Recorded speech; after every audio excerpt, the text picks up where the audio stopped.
Welcome back to another episode of The Big Boys Table. It is episode 54, and today our topics are legion. But you already read the title. It's called Power and Personality, and I've got a powerful personality with me. It's Mesk. What's up, dude? Hi. So have you heard about Stormgate? Because that's our first topic coming right out of the gates here. You have told me about Stormgate, and you showed me a video. Let's call it a video. It's kind of what it is. It is a motion picture. And I also heard a lot of opinions about this title when it was revealed.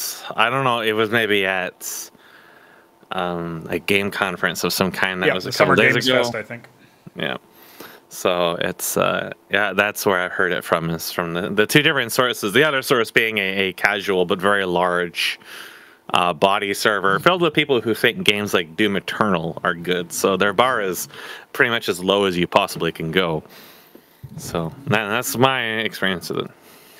Well, we did watch the trailer as a way to refresh ourselves. And I actually appreciated the opportunity, because even though I had seen the trailer when it was live announced at that Summer Games Fest, I actually have had to work so hard to remember details, including the name of this game, because everything about it feels absolutely as generic as possible. So obviously these guys from Frost Giant Studios are really trying to flex the idea that they were responsible for games that you already played and already liked. And you said you had a comment when I was first showing you the trailer that you were basically saying that all of the media around them has been not really anything about the game, and a lot more about like who these people are and the fact that they're ex-Blizzard devs or ex-like big RTS devs or whatever. That's never really helped people before. I'll just turn people's attention, turn their memory back to Dustin Browder, who is responsible for a lot of RTS games, or at least on the staff of a lot of them. So just get rid of him, honestly. But I obviously went to StarCraft 2, and no. So unless you guys really like Destructible Rocks, you really got to start looking elsewhere from just like people who have been involved in a lot of other titles. I can sort of understand why that might give you some street cred, especially if you happen to be a casual fan and actually think that like Warcraft 3 is an epic game or something. But it just feels like they're, even for those people, they're really stressing the idea that here we go. We got Blizzard developers. We got former RTS gurus, and they're going to lead us into the promised land of a golden age of RTS games again. But we don't really know much about their game.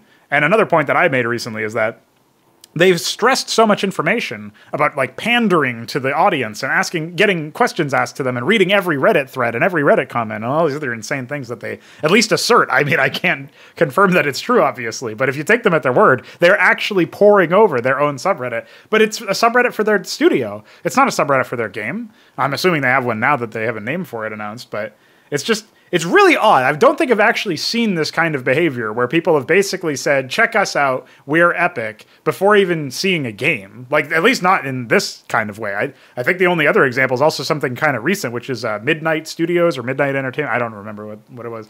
But Midnight Society, it's the one with Dr. Disrespect is a part of it, and they're trying to make a good version of Call of Duty or something because Dr. Disrespect needs a better game to play or something. That's all I know about it. It's super, like, then in this case you have like big name influencers and streamers who people probably followed more than, I don't know, some dude who worked on Warcraft 3 once. But it's just so weird to me that like, yeah, okay, we have a situation where the devs read every comment and all this stuff, other stuff, but why would they stress that more than just talking about their vision for their own game? And this is a problem I've always had with Frost Giant Studios since they splashed onto the scene, is that they're outsourcing the game development of their own title to Reddit, basically. And even if they're not actually going to act on that, it's still just them getting the fans involved in the process or whatever, only to be disappointed when their game isn't what the fan would think of as the ideal game. And that's always going to happen. It seems like such a boneheaded decision to me. So what do you think about their path thus far, and also what they've presented to us? Well, I think that if your sole claim to fame, if your sole advertising point is that you were associated with Blizzard at some point, and not even like 1998 Blizzard, you're already in a very bad spot. I mean, it is honestly a real negative point to the company to even bring up Blizzard in present times, because there hasn't been a positive opinion of Blizzard for 20 years. And now Blizzard's embroiled in all these extremely shady legal things that are digging up all kinds of dirt and Microsoft and everything related, and it's like these are the people that built that company, these are the people that contributed to that environment, these are the people that are responsible for the theft of breast milk. I heard something about suicides and stuff like that. Yeah. These are the people that created that environment, and to do that, but then to also say LOL Reddit, there's some definite cognitive dissonance there. Not that Reddit has ever paid attention to, unpleasant facts, but the fact that it isn't even worth bringing those up, because it's not like Blizzard is a big name. It's not like Blizzard has been relevant in the industry for a very long time, other than peddling shovelware. And then Warcraft 3 was universally regarded to be a complete utter failure, which is precisely why Dota took over and why the Melee was a joke at the absolute best. Except between people who were actually able to make money off of the few tournaments that Blizzard hosted, which was just Night Elves versus Night Elves. Nobody ever actually took Warcraft 3 seriously whatsoever, except for Dota players. And even that was marred by Blizzard's attempt to steal the Dota name, because they got so angry that a custom content creator was just able to just leave them and go somewhere better. And they just couldn't handle that, and then they got slapped, and they're still butthurt about that to this day. And it's honestly pathetic. Stormgate is also, just the very name is them saying, look, we're Blizzard, we're associated with Blizzard, we come from Blizzard. That's their sole thing. What it really tells you is that they have absolutely no confidence in their own product.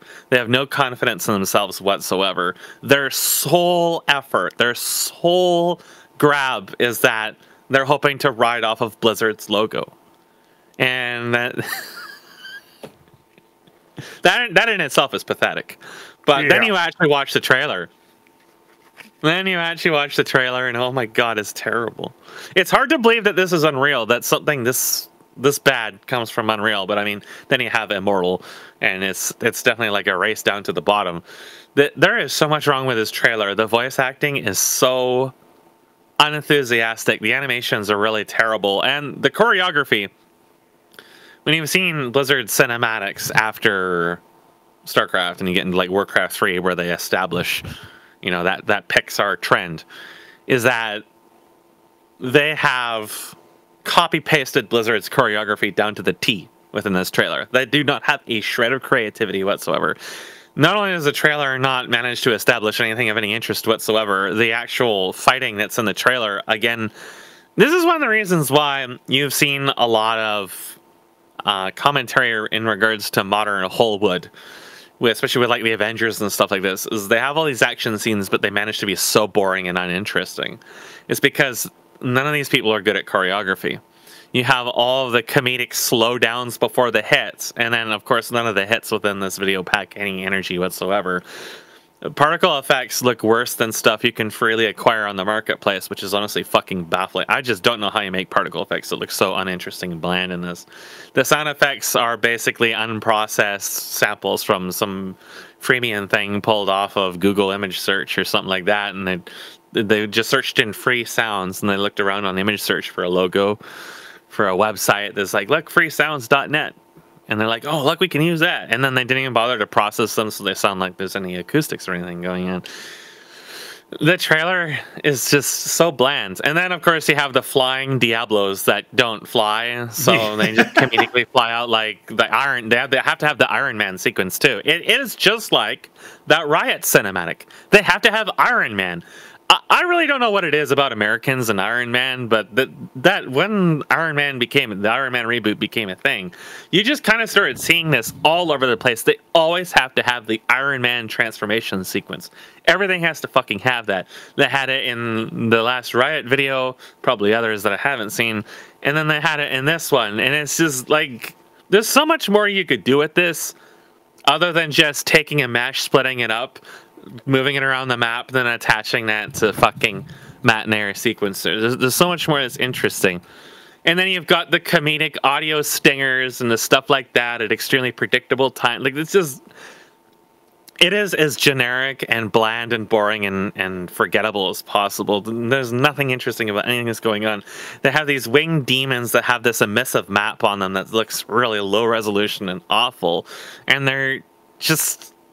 bland. You could take something with this enemy and you can make an interesting fight out of it. But they never do. It's just Captain Planet or Captain America. Same thing, really. Captain America with his fucking power shields. Yeah.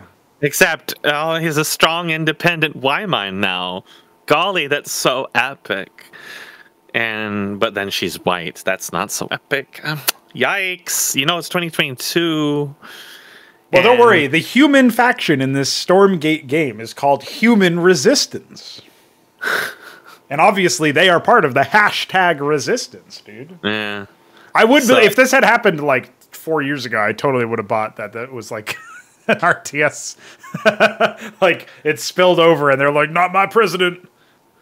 Yeah, basically, it's bad. And I mean, you look at the screenshots, they're basically trying to copy-paste Blizzard's screenshots for StarCraft 2. And they look just as terrible, if not more terrible in most cases.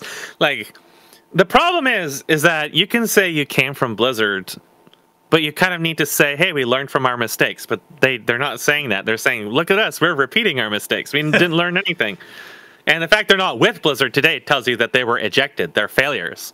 And Blizzard is already a roster of rejects. So to get rejected from, again, what is effectively just free pay doing nothing, to just be that much of a failure really doesn't speak highly of your studio to begin with.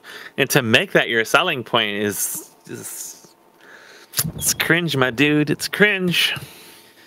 I was definitely being made uncomfortable by the fact that their trailer was like Kerrigan versus Diablo, and they're like, look at our new game. Now, the one angle that is, you can sort of see that they might be able to do something interesting is the fact that the setting is mixing sci-fi and fantasy. But I thought about that. I thought they would actually do that. I wish I had predicted that, because that would have been the ultimate, like, prophetic move. But they were pandering to so many different people about, like, do you guys prefer science fiction or fantasy RTS games and stuff? And it's like, I knew they would try to find a way to, like, mix them. You know what I mean? Yeah. Like, it's just it's the move to do, because now you can say, oh shit, we got fantasy stuff. Maybe you'll steampunk fight this science fiction blimp, LOL, or something. I don't know, man. But yeah, there's a lot of confusing and concerning things about the development of this title. But there are some things that we do know. And one of them is that they are going to be freemium, which is the dreaded free-to-play with probable microtransactions. But don't worry, because they've made a huge stink about saying that there will be no free-to-play, or no pay-to-win aspects to the game, and no NFTs. Oh, wow, golly. Yeah. The NFT train is picking up so much steam right now. Yeah. I'm so glad they're making a point about that, because every game has adopted NFTs and you can't get away from them. The market is just keep going up, just like Bitcoins. Yeah.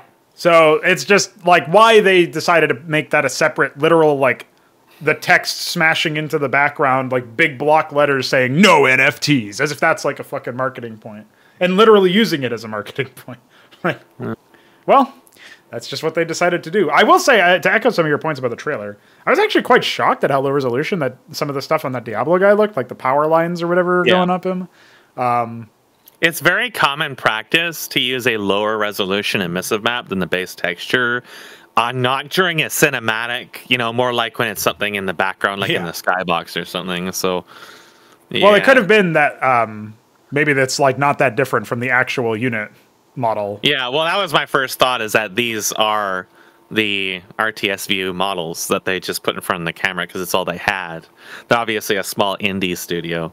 So, yeah. Don't you think it's a problem, though, that the trailer doesn't show anything remotely close to RTS You wouldn't know that this is an RTS. Yeah, that was the thing, is when I saw it, if you hadn't put the Frost Giant logo in front of the reveal, I would have 100% assumed that this was like some sort of exploration game where you go recover shields and shit from like different parts of the world and fight demons. Basically, that's what it looks like. Uncharted or Last of Us, just a little less progressive. Yeah, and a little bit more about demons. Yeah. I don't know, man. That is really weird to me. I was thinking a lot about trailers recently, not because we're in any position to actually do one, but because I've been thinking, like, I know, not even because of that, I was thinking about this like weeks before the reveal of this title. And the Stormgate thing really hit home for me because it's so bland and uninspiring. Like, the action is bloodless. They do a slow-mo punch the demon in the head, but there's nothing. They didn't even bother to make any kind of force behind that. No, there's no like rippling. There's no effect of like, oh, he's actually being hit. You know, he just like moves to the side a little bit, and then it's like, but there's no spit flying out of his mouth. There's no blood. There's not. They're like close up zoom of and with slow mo too of like a machine gun shot. Yeah, it's like why are you making it so like literally bloodless? Fires non-stop tracers, but only like 1 out of 10 tracers creates a hit effect. The muzzle flash from her pistol looks like a storyboard insert rather than an actual particle effect. Oh shit! It's just horrible. And I just can't fathom why they went that route. You know what I mean? Like, I think there's a trailer. I guess I should have sent you this before because it would have been useful. But I'll send it to you after. But I'll post a link to it in the description so people can tell what I'm saying. There's the Dawn of War 3 trailer. Dawn of War 3, terrible game. But the trailer has some redeeming qualities to it. There's this narration that is played straight, taken seriously, and if you allow yourself to buy into the premise of the game and you take the trailer itself seriously as well, then you yourself can get wrapped up in what's potentially being discussed. There's themes going on. There's like in the 3 minutes or less or whatever that the trailer encompasses. There's actual like collisions between or interplay between like what you're seeing on the screen, what the narration is, and then how it like starts versus how it ends. It's just a reasonable trailer, and it shows these unit fights. It shows like a bunch of Space Marines fighting a bunch of orcs, and then a bunch of Eldar charging into the fray as well. And then that's the one with the large Gundams in it, right? That's the big blockers falling out of the sky. Yeah, the body's falling out of the sky. Yeah, exactly. Actually, it's funny you should bring this up because there was a time very recently I actually went on a little binge watching all the Warhammer 40k videos I could find. I forget why. I think I was actually looking for a reference for something, but those ones actually really stood out to me, and I thought, wow, it's hard to imagine Relic was able to put this together but couldn't make an actual game. Well, all the comments are like, if only the game was as good as the trailer, basically. Like, you know, even the more casual fans are like, you know, there's actually some really good fan-made Warhammer stuff out there. Basically, there was a guy who was releasing these animations. You have to find re-uploads now because Games Workshop hired him. Basically, they sequestered him away and put him on their pay service because he was becoming popular. So he basically I heard about that. There was a big. It was like a cereal or something, right? It was like a. I don't remember his name.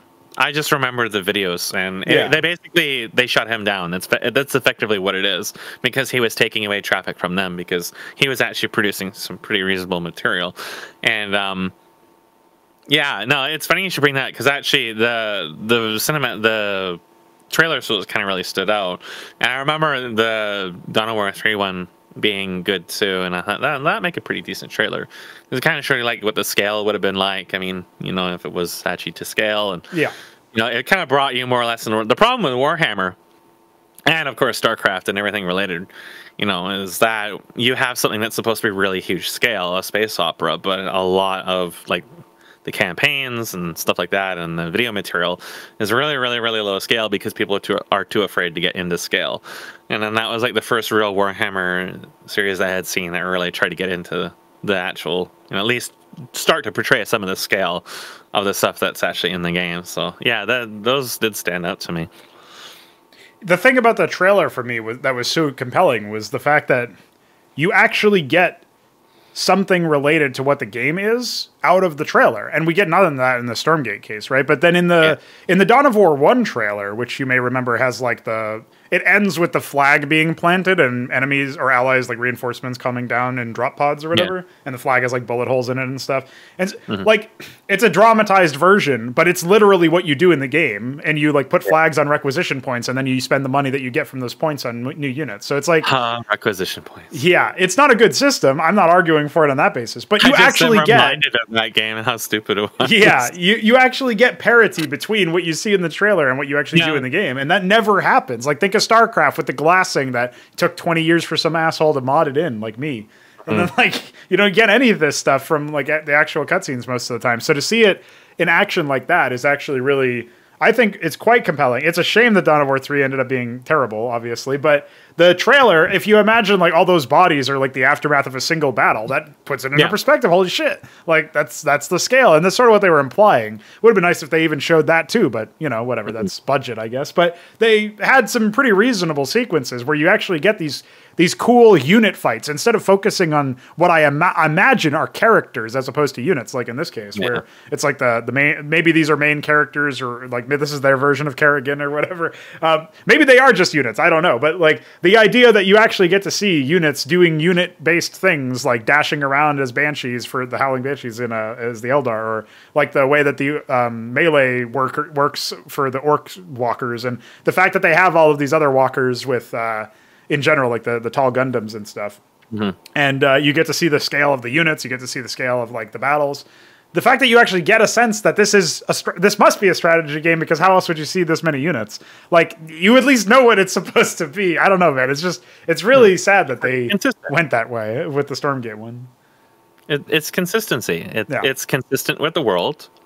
That is the premise of Warhammer 40K. And then it's consistent with the premise of the game type, which is large scale.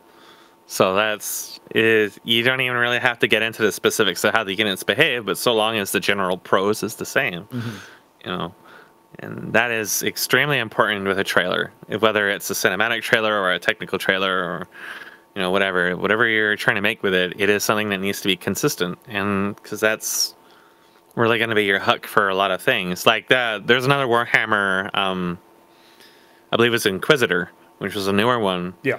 And I thought the videos were interesting, but it turns out it's like some Diablo clone. Yeah. The game is also not good. I haven't seen the trailers for those, though. Yeah, I've heard terrible things about it. But the videos for that were interesting, but then the game is just, pretty dull. And,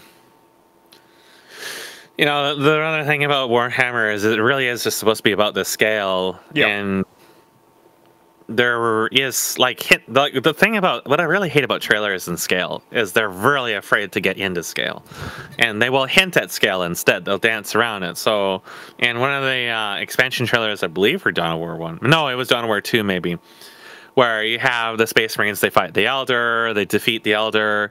And then he says something like, "This planet belongs to us," and she says, "No, it belongs to them." That's the opening trailer of the base game. That's it's a much smaller skirmish by comparison. And then obviously but then it's like we don't actually ever get to see the Tyrannus. Now, the one way they didn't want to really show the Tyrannus, they want to build up to it. So you got that, but then we never evolve from that point. We never get to see any of this stuff in the actual cinematics. We never get to actually expose any of that. There's the follow up isn't really realized.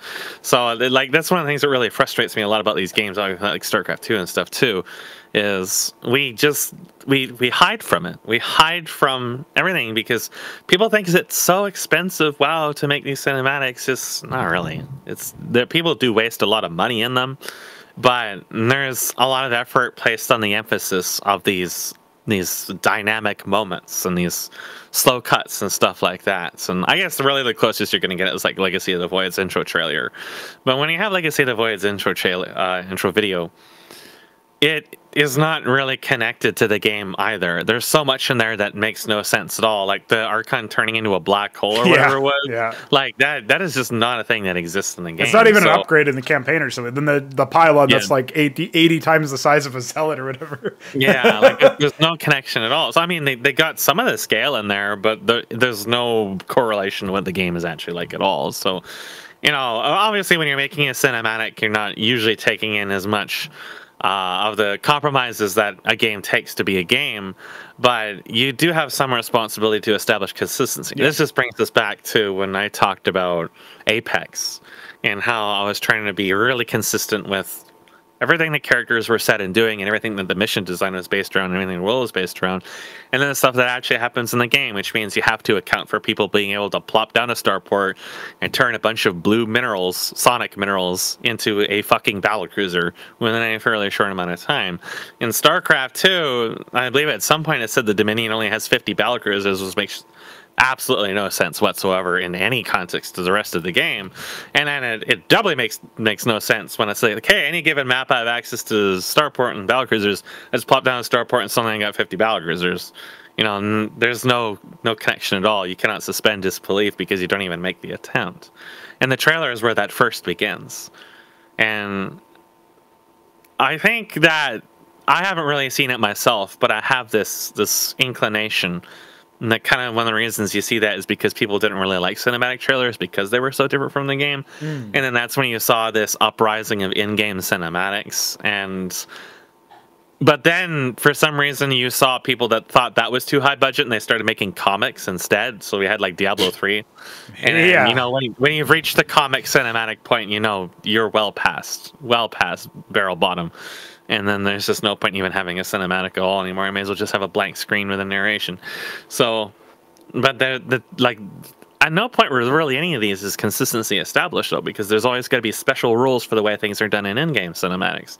The comics have nothing going on in them, and then the actual CGI is just generally made by a third party. Yeah, most of these companies outsource to someone. That's why Blizzard had the leak for the Heat of the Swarm. Final is because they outsource a lot of this stuff. Somebody was just like, here's some storyboards, lol. Yeah, and someone in that company just leaked it. And a lot of these third-party companies have Blizzard in their credits. They outsource all this stuff.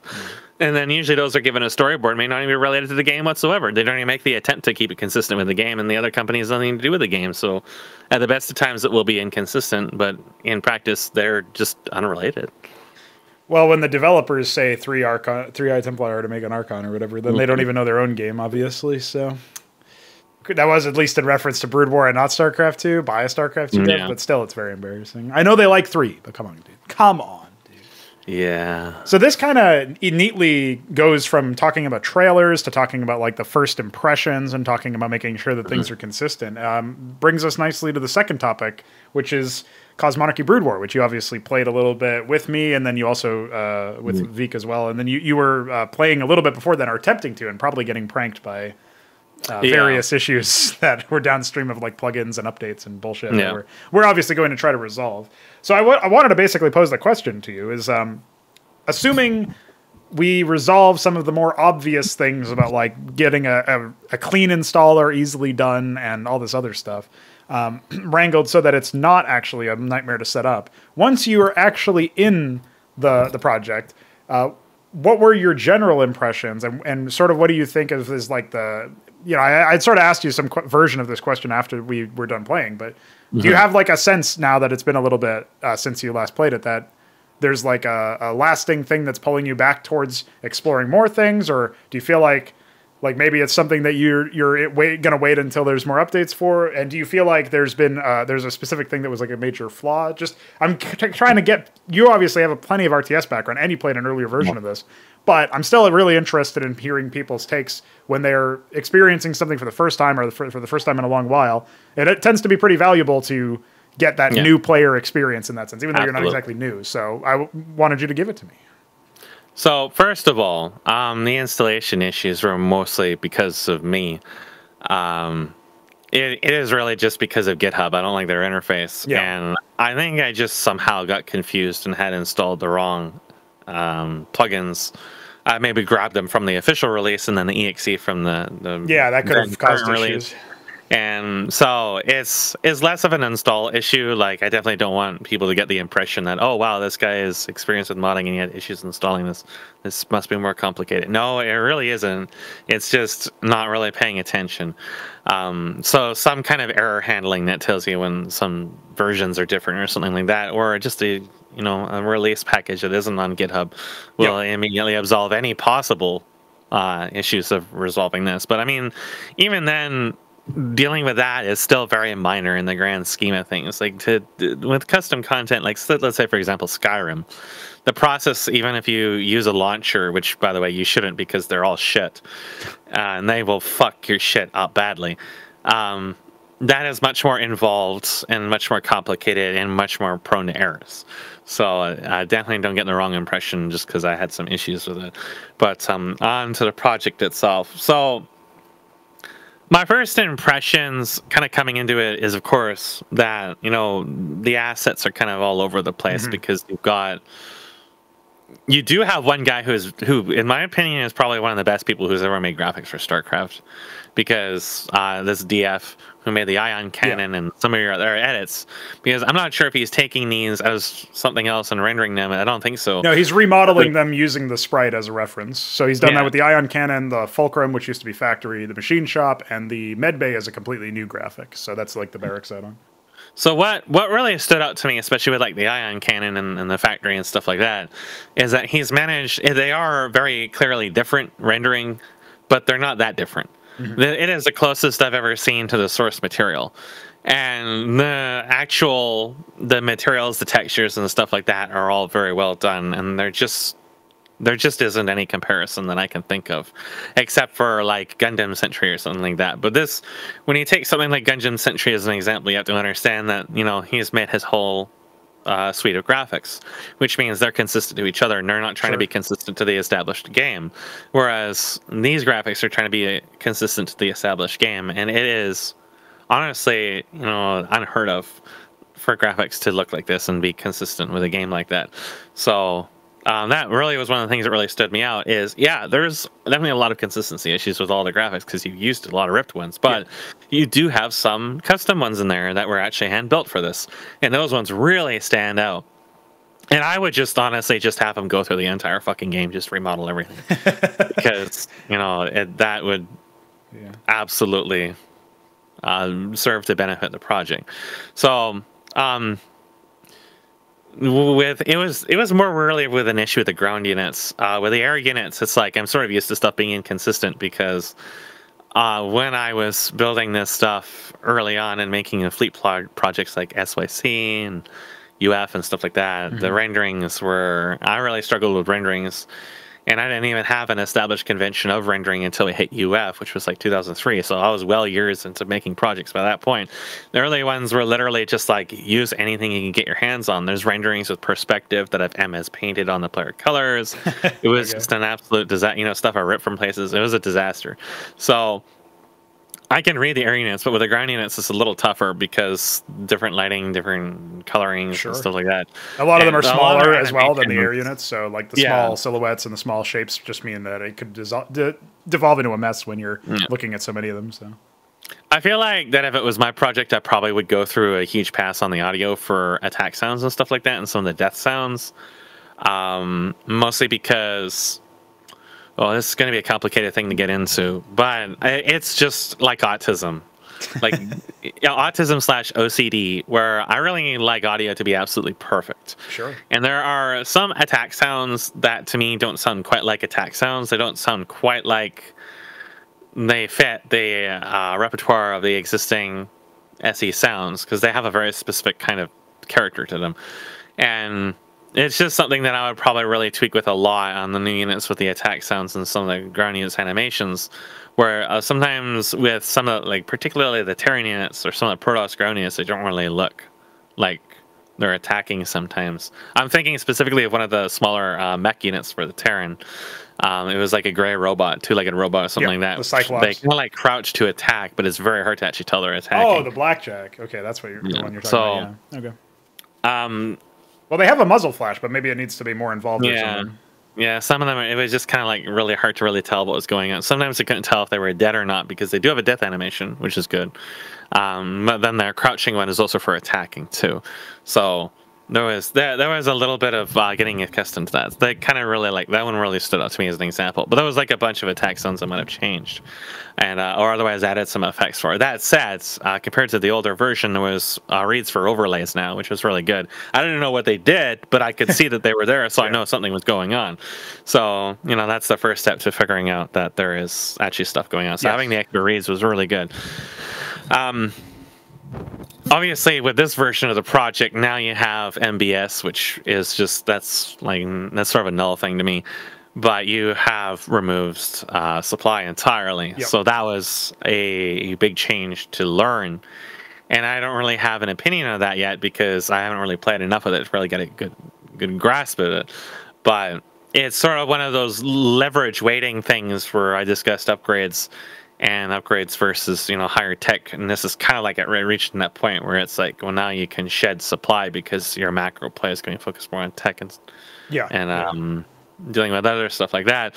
I actually think if I was to make a StarCraft project today, I'd probably go in a slightly different direction where I would aim for some slower gameplay, more city building, and just as a polarization to that, because I actually would be curious what the polarization would result in. But after playing it for a few times, you sort of get accustomed to it. So it was a big change when I first started, but after a while, you sort of just get accustomed to it. It's like, yeah, okay, so now I kind of understand that maybe I can just like take an early gas and be a little greedy, and I can be just greedy in a different way because I usually just like fast expand in a mech or something. So it will be kind of interesting to see how that evolves from that point. But it also kind of helps you out against the AI too. So the AI in this is evidently quite aggressive, and I don't know how much of an economy support they have in this, but it's pretty clear, like after the first like 5 minutes or so, that you're at a pretty significant economic disadvantage. Depending on the map, well, really with the maps it's kind of hard to say, because I actually had a really hard time reading high jungle cliffs a lot of the time. I didn't actually really see them, and I don't know if it's just because I haven't really seen those tiles very much or what, but there was a lot of times in the maps where I thought something was an island and it really wasn't. I went through the effort of lifting a CC over there, and like 2 seconds later there's like 30 fucking units over there, and I have like 5 units, and I'm like, well, guess I'll die then. So it's also just an experience thing. I was keeping my money down in a lot of cases. In other cases, it was like I was trying to read stuff and figure out what they did, or I was just like trying to figure out what to do in the tech tree, or stuff like that. But obviously, as you would see in the later game, once it reaches a point where it's like I understand kind of what I want to do, then I'm pretty much just back in the zone of what I normally would be doing in StarCraft, which is just taking map control, spamming high-level units, and just constantly working on economy. So in that sense, it really doesn't change that much. The general feel I got for the project coming out of it, one of my first impressions coming into it was that the units were going to be too complicated to really get into because of how many behaviors that they have and how fairly precise or specific some of those behaviors could be. And that the interactions with them, particularly when you're fighting an AI, could kind of get watered down between each other, and you kind of stop really paying attention to them. Now, it's certainly very true that in most of those games, I really just didn't really understand what was happening. But thankfully, one of the things you've managed to do was avoid really bad damage bloat and really too hard utility bloat, at least from what little I've seen so far. So that meant that the fights were not outpacing my ability to figure out what was going on, even though I didn't have experience with it. So there was a lot of cases where I was evidently behind an economy and unit count, and was either trying to fight and save one of you, which was ultimately a losing attempt in every case because there was just so much shit coming our way. Yeah. But even then, the fights weren't so fast and, so overwhelmingly complicated, I couldn't figure out what was going on. So most of the behaviors, it didn't really register to me too much. Most of the passives didn't have like a read to them, and I didn't really register stuff was going on. But at the same time, so long as I was paying attention and controlling my units and otherwise, was in a good position to fight them, I didn't really have to pay super specific attention to those little things too much. Except for some really major cases where there was reviving units or stuff like that. Those are the ones that really would sweep the fight and change things around. Like I had the spider tanks or whatever they were that would revive when they died, and when I realized that they worked like that, then I could start playing around with that. So I think that just by extent of restraining the number creep in this and being level-headed about that, you managed to create something that is very, very friendly to a new player. Because, most games today, especially RTSs, have this very unhealthy obsession with abilities and spells. Yeah. Because they saw like a video of like High Templar or Snipe or something, and they were like, oh my god, wow, spellcasters is so exciting. We gotta make everything a spellcaster because that means epic pro players can make epic plays, and epic plays make for great Twitch highlights, and that'll advertise their game for us. That brings us back to the whole Reddit thing with Frost Giant. That's why they focus on Reddit, because that's what their marketers told them is spam social media that gets attention. And, that's that's actually really the major contributor why we see this major shift towards units having all these active abilities. And that's terrible. really, really terrible. That leads to StarCraft 2, and anything that leads to StarCraft 2 is just something you don't want to have anything to do with. And thankfully, you've avoided that. You do have some active abilities, but they're on usually larger units, which means it's really evident when they're going to be there and what they're used for. And they all have reads and shit associated with them. So very easy for a new player to kind of get in and pick up on a cue that, hey, something's happening, watch out. So the passive abilities and stuff like that are something you don't necessarily have to pay super much attention to when you're just figuring out the game, and it won't necessarily impact, at least against the AI, won't necessarily impact the game balance so much that it tips the balance of something from winning to losing or losing to winning if you are already in a good spot. So I have to say that was something I didn't expect, that the balance would be as good as it was. Obviously, when you're fighting an AI, balance gets really skewed a lot. But I just think back to UF or whatever, where when you're fighting a cheating AI and they get into high tech, it's you don't really have to worry as much about unit behaviors, but you do have to be really, really mindful of really specific units. And if you're not really paying attention to those units, you can get really butt fucked by them. So it's that was one of the reasons why SEN. I remember in SEN. And I know I've mentioned this before, people at SEN thought they understood how ITAS worked. They thought they understood the balance.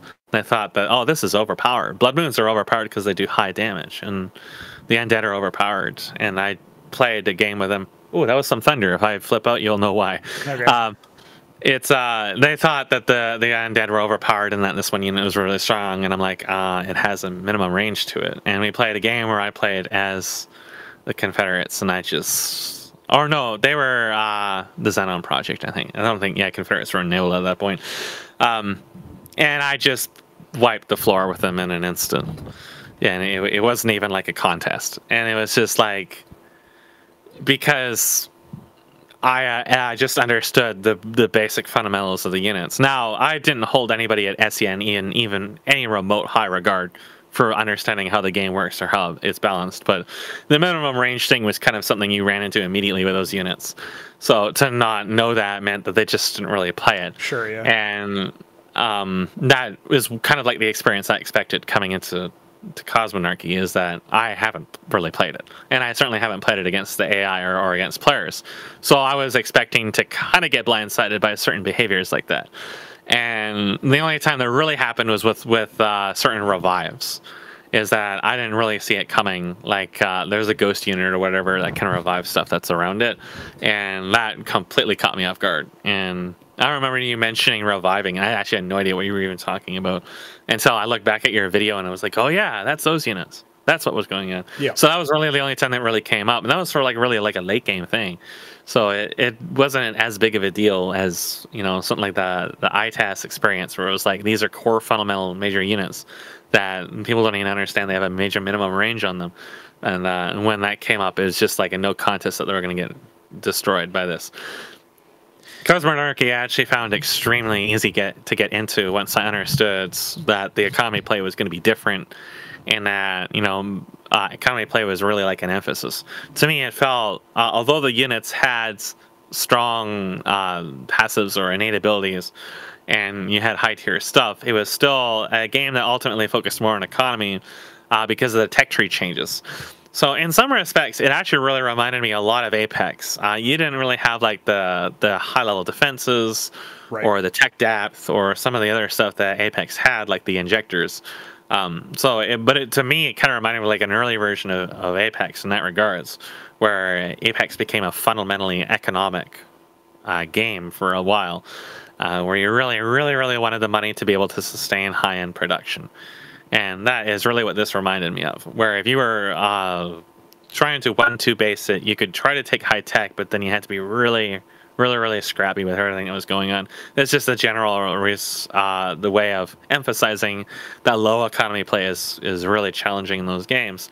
So that actually was I felt to be a fairly positive experience, because I mentioned this before, but most projects that I've played for any game, within like the first 5 minutes, I will spot some major fundamental issue that will serve to drag the whole thing down. There will be some major like sort of like design methodology, some approach to the way the units or something was made Okay. that is going to drag the game down. And Cosmonarchy really didn't have that. So it, in many ways, it kind of reminded me of my projects, which was, a good thing. And, like I mentioned before, is that a lot of mods for StarCraft coming from SCN, or rather Maplantis, because SCN is scared of mods, is that they tried to fuck with the economy of the game in really dramatic ways, with like ground control or the way the maps were laid out, something like that. And it ultimately was something they did just to do it. They were just, let's do something different here. And the problem with really changing the economic model in StarCraft is you really have to understand what you're changing and why. And if you don't have a clear and set goal for that, then it's not going to be better. It's going to be probably more awkward. It's going to introduce a million balance issues. And that's precisely what happened with all those projects. So as opposed to doing that, you're making changes to the way, not how the economic model in StarCraft is being handled, but how the player is interacting with it. And that's definitely a much more level-headed way of approaching it. Can't tell you if it's going to be gooder or not gooder at this stage, but it was different in a manner which didn't feel like it immediately detracted from the game. So I feel like that has a lot of potential. With the AI in general, my impressions was that they don't defend well enough. They don't build enough defenses. And it was really obvious when you play like an AI versus AI team game, and the games tended to end within like 10, 15 minutes. Or they had sometimes even been already decided within 5 minutes. It was just a matter of the bases being destroyed. Because usually what would happen is one of the players would take like a bunch of air units, or maybe have like Zerglings or something, and they would kill all the workers over on the other AI. And since they're no longer getting injections, they're getting, I think, a multiplier on their resources. 1.25x for all AIs. That still kills the resources. Right. Yeah. So then they're dead. Like, they're just dead. And then you will just quickly start, falling further and further and further behind. And then the whole team will soon fall immediately after that. So it's not really something you run up against with the humans versus AI, because the humans are not usually in a position to aggress the AI that early into the game. And if they do, then the AI will usually be able to already fight them. So we did kill a couple of them in some of the maps where we had some early aggression, but we weren't able to keep up with the rest of the map after that.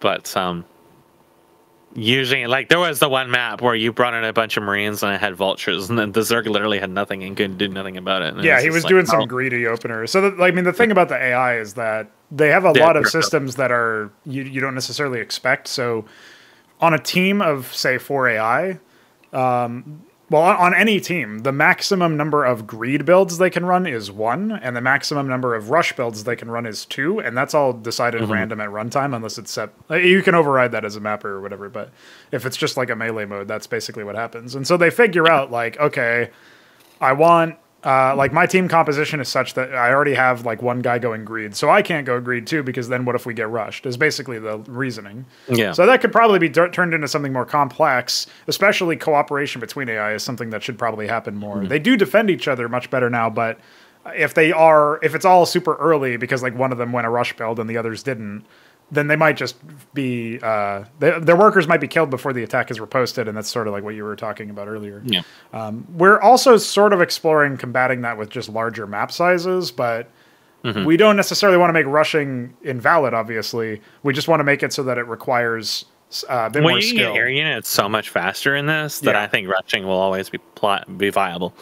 Yeah, the question is you don't also... have to worry about upgrades for like ling speed or whatever, right? Yeah. So they don't move as fast as they did with Zergling speed, but they move like at a 1.5x rate compared to vanilla, like unupgraded. So you still get an advantage early on.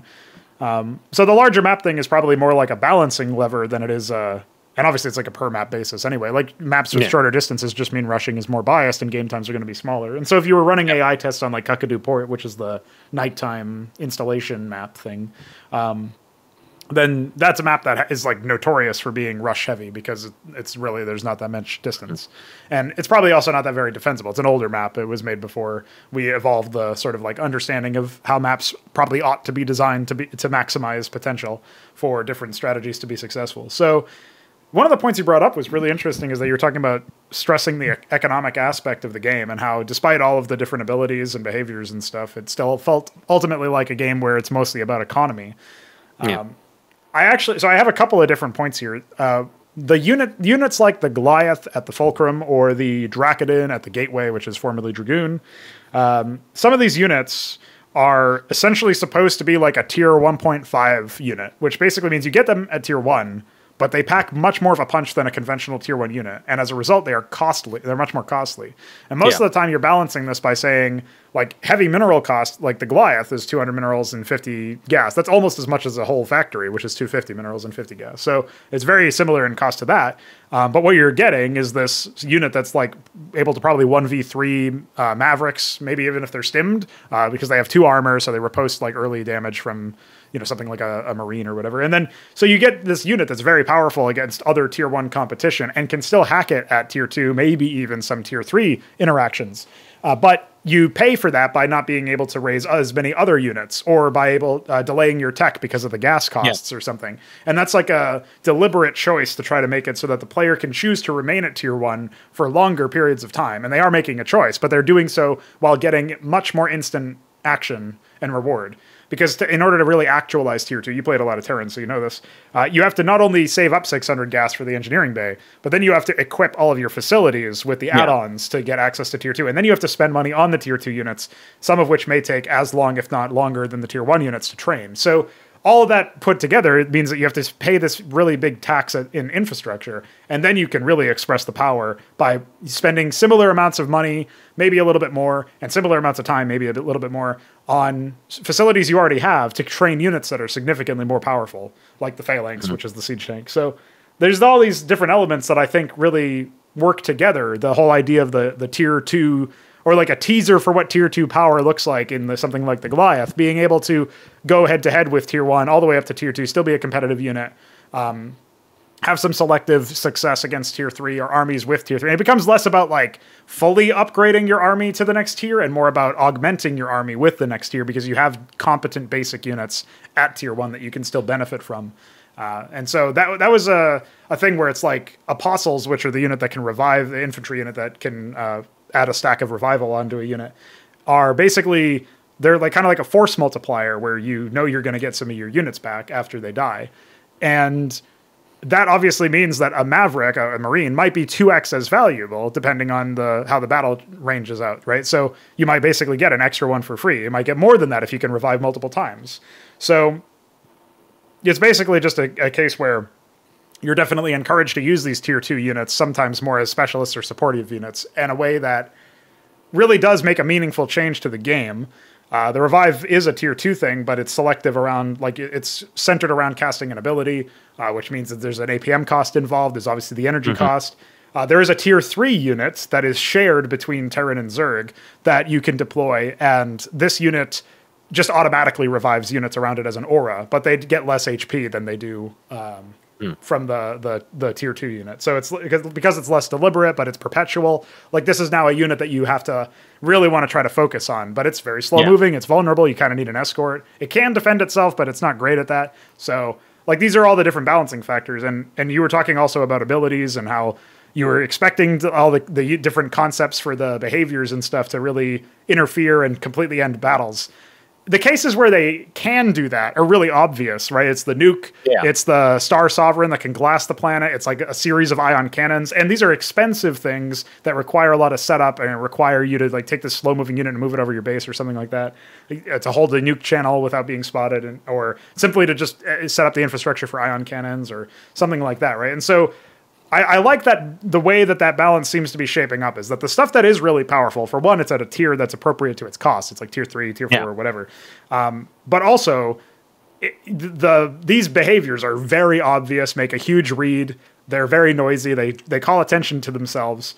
And that's satisfying from like a thematic point of view, but it's also something where the player knows to expect something up if something like that goes down. Yeah, right? like if you don't know what's going on, and then you see like this thing charging up, or you see Yamato charging up, or something like that, the read tells you that something's going to happen anyways. Yeah.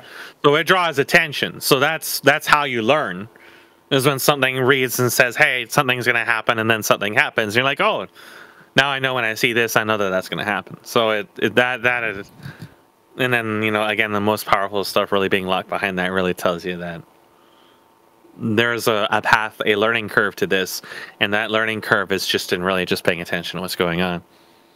It's interesting that you said that the game ends up being welcoming to new players, because most people would say that the tech trees having so many units, upwards of 40 units per race now, which is not real. Like, we would like to go much higher, obviously, but it's as far as we can go with before the unit arrays get extended, which will be a subject of our work later on. That's without that though, that's pretty much close to the max that we can get. And of course, we're really strapped for assets, particularly for Zerg units, as you probably already noticed, thanks to the Wigglehead Raptor. So, but the thing is that as a player, at least I have sort of a tendency to a certain play style, and then I explore and look for things that fit that play style, and usually it's something that's fairly greedy, fairly economic oriented, and then with range. And once you understand where that is, this is similar enough to StarCraft that you can just jump into it. So everything behaves differently, and the numbers are all different, and all this other stuff. But with Terran, Protoss, or Zerg, is that all the basic fundamentals are still there. You still got larva, you still got the tech structures, you still got the harvesting, and that's really all you need to really get into it. I think if you were going to come into this without having any StarCraft experience whatsoever, then the learning curve becomes a lot steeper. But then, in the same respect, then StarCraft would also be a steep learning curve too. Yeah, just by itself. So. But there is enough of an overlap, because it is still basically StarCraft, that you have a jump pad to work off of. And then after that, it's just figuring out what the individual units do, which most of the time you can learn usually just by building them. And then once you build them and see what their passives are, then it might take you a while to work that into your muscle memory and realize, hey, this is what's happening when I'm fighting this. It's not working out. And there'll always be some learning curve involved with that, because that is just the depth of the content. There's only so much you can present all at once. But it is certainly less than I expected, because of the way that the balancing is. So the way that balancing is done is it still puts a lot of emphasis on the player control, and that's just the way of doing things through a behavior-based system. Yeah. It's the same thing that Apex had done as well, where I believe I mentioned this before, with the high-tech units, with the Terrans, for example, you started entering SDI systems, multi-weapon systems, and eventually I was going to have maybe subcomponents or something too. So these would also very evidently read what's going on, because you have a ship shooting small guns and destroying projectiles, and then shooting sub-munitions, miniature nukes, and stuff like that. And it's this really reads obviously what it's doing. And then at the same time, it's still ultimately player control that really makes the most of that. And that is most certainly still the case here, because it's the same kind of idea. It's just the units are being controlled, and then the control is ultimately what matters. So because control is ultimately what matters, versus pushing ability buttons and stuff just happening, then those interactions still remain very much the same as they've always been. It's just you're interacting with different things, but that interaction in itself doesn't change. So the one half of the formula hasn't changed from before, which means that you always know that. You always know the interactions, which means you always know about kiting, you always know about range versus melee, you always know, at least to an extent, about damage types. They have changed a little bit in this, but not enough that you can't just pick it up. You just gotta know what damage type things are. I mean, I didn't even really pay attention to damage types or even damage values in this. I didn't even look at them most of the time. I just kind of watched what was going on and saw the units shooting each other and doing XYZ damage and sort of put stuff together based on that. And every now and then I was like, what's going on? And things aren't dying. And then when I noticed there was a Zerg unit regenerating health, and I was like, okay, so this one's obviously some kind of sustain unit. I didn't really have to look at the actual hard numbers or the ability names or the ability descriptions to just sort of put stuff together. And I know a lot of modern players are really adverse to the whole thinking thing, but once you actually get into playing in the game, it's really not that difficult to break into. Oh, all right. I appreciate you giving such a in-depth analysis for it, because it definitely is helpful. The other thing that we talked about after the games was actually what we would do in the case of trying to bridge the gap, I guess, for new players, or tapping into the new player experience, and that's basically what we were just starting to broach now. So, if you had to say, I mean, I'm sure you thought about this yourself anyway. Obviously, the famous bunker rush plan to destroy the player when they play the first mission, but would you have it? Do you think that if the goal is basically to try to rope in more people, I'm sort of agnostic as to how this would all work. I am looking forward to trying to one of the realities of my situation is that I will have way more ideas than I have time to actually execute on them. I'm sure you can relate. And so in my case, I hope that like some of these ideas that I have that I don't have plans to even start working on, hopefully somebody out there picks it up and does something with it. And so that's why I do like the talk shows and the podcasts and the interviews and stuff, is so that hopefully I can like proliferate that or extract that from somebody I respect and think has other interesting ideas and all that stuff. But in the case of like getting more people involved, like the core reason for that is really just so that people can start to believe in an actual RTS, not Frost Giant Studios, not whoever else, but just an actual RTS. Like this is, yeah, it's a mod, and yeah, there's jank with the graphics especially, and yeah, some guy had to spend over a week trying to figure out why it wouldn't work on Windows 11. And they eventually conquered that challenge. So congratulations! Oh, did they? He finally got it figured out. Yeah, proud of him. He'll actually watch this, so we'll know. Congrats! But yeah, so like there's all those issues, right? But once you're actually in the game, as Mesk was saying, and you start to pick it up, like hopefully people experience that and think, okay, here's an example, an admittedly jank and mod and not game example of how an RTS could work without being stupid. And hopefully then we can also have like a single player component where there's a campaign and all that. So I know you already did talk a little bit about the onboarding or like how you would maybe recommend we approach the new player experience. But I'm curious as to if you had any other thoughts or if you just even wanted to sort of rehash some of those thoughts that you had after the games. What would you recommend if somebody's like, if you're in my shoes and you've got this project and, you already know, and you know enough about the project to make a recommendation based on that, but like how would you go about trying to fetch new people or like really lay the groundwork and hopefully you build it, they will come? That's sort of my thought process, but I'm interested in hearing yours. Well, something that really stuck out to me is when I finished the Broodwork campaign and I did my review for that, or I was in the process of doing a review for it, that one of the people brought up to me is that, you have the StarCraft 1 campaign and how horrendously tedious and awful it is. And yeah, like you do need to have some skill to go through it because of how tedious it is. Yes. And yet, at no point in the game do they even tutorialize the most basic stuff in the game. When you start Classic, it's like, oh, here's your SCVs and you mine and you build stuff.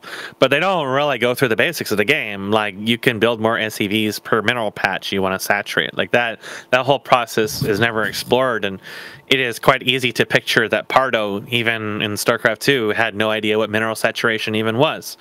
And that this can be one of the many reasons why the games ended up the way they did and why Blizzard came to hate the RTS so much, is because they themselves didn't know how to play the game. And the game doesn't even make an effort to tutorialize any of this basic stuff, like how to expand or progress across the map, or really like what we would consider like the most basic gameplay thought processes. Yeah. It's really something you just have to kind of just figure out on your own. Now, a lot of this stuff doesn't necessarily need to be tutorialized. I think the process of expanding, you can present it in the context of a non-tutorial. You can introduce the fact that you can do it in some manner. You don't really have to tell the player, hey, you should expand now. Yeah. But you do want to introduce like the concepts like map control and, fighting from behind and being aggressive and fighting when you're ahead and stuff like that. You want to be able to introduce these things. And that's one of the reasons why I'm able can pretty much pick up any of these mods. And it doesn't really matter what they've changed. I can usually adapt to them extremely fast. And that's just because I have all that innate knowledge and I understand how a mod changes these. Even if I don't understand the mod themselves, I understand they're going to change. And I just pay attention to how that's changed. So I can approach those changes from kind of like an angular perspective, where I'm not coming from, this is not StarCraft, it's different than StarCraft. I can come from, this is different than StarCraft, but still going to play it fundamentally like StarCraft. And then I'm able to adapt to changes. A new player is not going to have any of those advantages. So if I was in the shoes of, I'm going to introduce players to this project, I would probably go really from just ground zero and just say, okay, the player probably doesn't understand really the basics, maybe past mining and building structures. So I would introduce that probably through a campaign, actually. I'd probably have a campaign that serves as a grounds for a tutorial that sort of builds up, not necessarily as like pop-ups and saying, hey, you should do this, hey, you should do that, but more like we work up to the point. So with Apex, especially, I didn't intend really to do that. I wasn't going to tell people how to play StarCraft or how to get in these concepts, but I was going to break them into the things that Apex does. We start with a bunker rush, which is basically a retard check for... Are you thinking? Are you breathing? Are you paying attention? Because the bunker rushes with the AI, they're certainly not nearly as lethal as an actual player. But if you are extremely bad at the game, if you do not like come back into it and know that, hey, maybe I should adjust my build order and put some defenses here, or get some units out, maybe build my own bunker or whatever, then you are not going to pass any of the checks at all. So that's why we weed out the bads at that point. But as we build up from that point, it entered a 2v2. And then there is dialogue in regards to, I don't know if I was just going to introduce tactical missiles at that point. I might have, but we don't introduce artillery at that point. But we do have now multi-base play with an ally that you can clear this. I talked about this map design before. Sure, yeah. You can clear an area for your ally and stuff like that. So while we're doing that is effectively tutorializing the concepts that, hey, this is a team game. Off the maps can have teams, but you may not necessarily spawn with your teammates. Certain parts of the map may change because you did something. In a way, we've made something that's more or less objective-centric, kind of like what a Blizzard campaign might be like, except the objectives are actually changing the map and changing how the RTS is being played. You're having real overworld reactions to the things you're doing. You're enabling an ally to spawn and start building and constructing their own stuff. And along the way, we're also introducing all the new units. But then as we move on into the other maps, we start introducing core stuff as we go along. So one map might introduce the mass fabricators, the resource injection system, and then another might bring in like high-tech stuff plus low-tech artillery, and then the teching process and stuff like that. Now that is the concept of introducing the tech tree over time, is to try to tutorialize that. But the problem with the way that Blizzard does it, especially in later projects, is that basically the new unit that's unlocked is the solution to the map. And that is a terrible way to do it. An absolutely terrible way to do it. It is so bad. And well, that's the only meta lesson you can even learn from it, right? It's not that this unit will always be useful. It's that whatever new unit will always be useful. Yeah. That's basic, and only for that mission. Totally wrong. Yeah. It's so bad. It's so bad. And it just builds up all the wrong connections and wires people's brains in the wrong way. And then, it makes the maps a gimmick on top of it, of course. So that's like a terrible way to do it. So when I introduce the tech, it's more or less just that as you advance, your infrastructure in the story is improving and you're accessing new and more advanced fabrication. And this is being added to your roster. And it's like, hey, this is accessible. Now you can try it out. And then the enemies also get more advanced stuff, and it's just like they're just there. They're just, now you can expand and build artillery. You can build these more powerful things, and you can play around with them. And then you also have to deal with the Zerg building giant anuses that literally shoot warm feces at you, and then that's destructible. So then when we introduce the artillery for the Zerg, we introduce destructible base projectiles, and then that's another thing that we've now tutorialized, because now this is different. And now the players can see that this is different right away. We don't have to even like bring pop-ups or anything like that. It's just that you will interact with this in a little bit different. And we've piecemealed it out. But Apex was built for, Diamond Masters level players at the very tutorial level. If I was to take something like this, I would definitely be a lot more paced in how I do stuff. It would definitely be something I had to really consider. And I would actually... this is a case where I would probably assemble, because it's very easy to be biased in what needs to be taught and what doesn't. Sure. I would assemble people that I know who are not intimately into RTSs in general, and once I have what I felt to be a strong prototype for this tutorialization, I would have them record themselves going through it. Yeah. And then I would go based on that. So I would adopt because like tutorialization and stuff like this is probably one of the more difficult things to do, because I have learning disabilities and I personally do not work well with tutorials. And this goes for games too. And I'm a terrible player, and I'm not really much of a gamer. So a lot of tutorials are just like flight passing. A lot of times I won't even bother reading it. I'll just be like, yeah, I'll build it and figure it out myself, because I know I'm not going to memorize the tutorial. It's also not usually very interesting anyway, because there's nothing pulling you into the setting. Like, it's you just pause the game. It's like a wall of text. It's like, I don't care. Get me back in the action, right? So there's definitely better ways to do it. So I would absolutely look for third-party opinions on Sure. my presentation with that, and they would have to be unbiased opinions. So you would definitely want people who are legitimately having a first experience, because it's all too easy, even for experienced people, to just like I said, they're already wired a certain way. They're already going to see things a certain way. A lot of the concepts you're going to try to come across in these tutorials are not really going to come across to them as intended or even at all. They're not going to realize you're trying to train them in this stuff, and some of this stuff is going to be difficult to train. Like the ideas of map control and expanding and stuff like that. You never learn this in any of StarCraft 1 or StarCraft 2. The campaigns never teach you any of this stuff.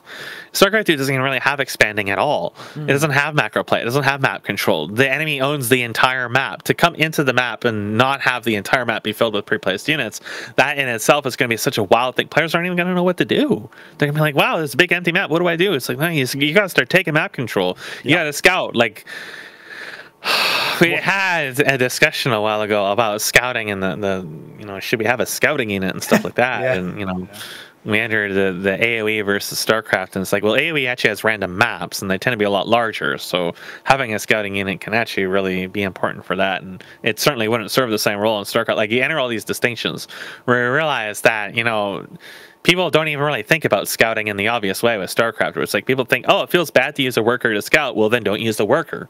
Right? Like that's the whole point of making the choice between using the worker to scout or keeping that supply on your mineral line. And that's why in some professional games you don't even see them scouting, because they either just make an assumption based on what their race their opponent plays and previous examples that they've seen them play. They know that they may not even, it may even be a different location, but they have a general gist of what they're going to do. And sometimes it turns out wrong. It's a risk reward. And that's the whole point of that. And players, like the modern players, as we saw in that conversation, is that they don't even really realize that. A lot of developers don't even realize that. They don't realize the whole concept of risk reward.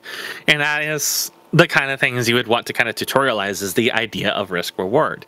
And you wouldn't even perhaps word it that way, but like that's the things you'd really like if you would really want to start from a new player who doesn't have previous experience in this, is you have to actually kind of work from these concepts. And these concepts, to everybody listening to this, are going to sound absolutely ridiculous and basic bitch, but seriously, people are dumb as hell these days. And it is like the education system is dreadful. There's no critical thinking in anybody. You have to really kind of try to work on two different fronts. You're trying to get people in a state of mind where they can grow, and then you're trying to help them grow. So it is something that would be very involved. I would think it'd be very involved. And I think the best way to do it is in a campaign setting and in character.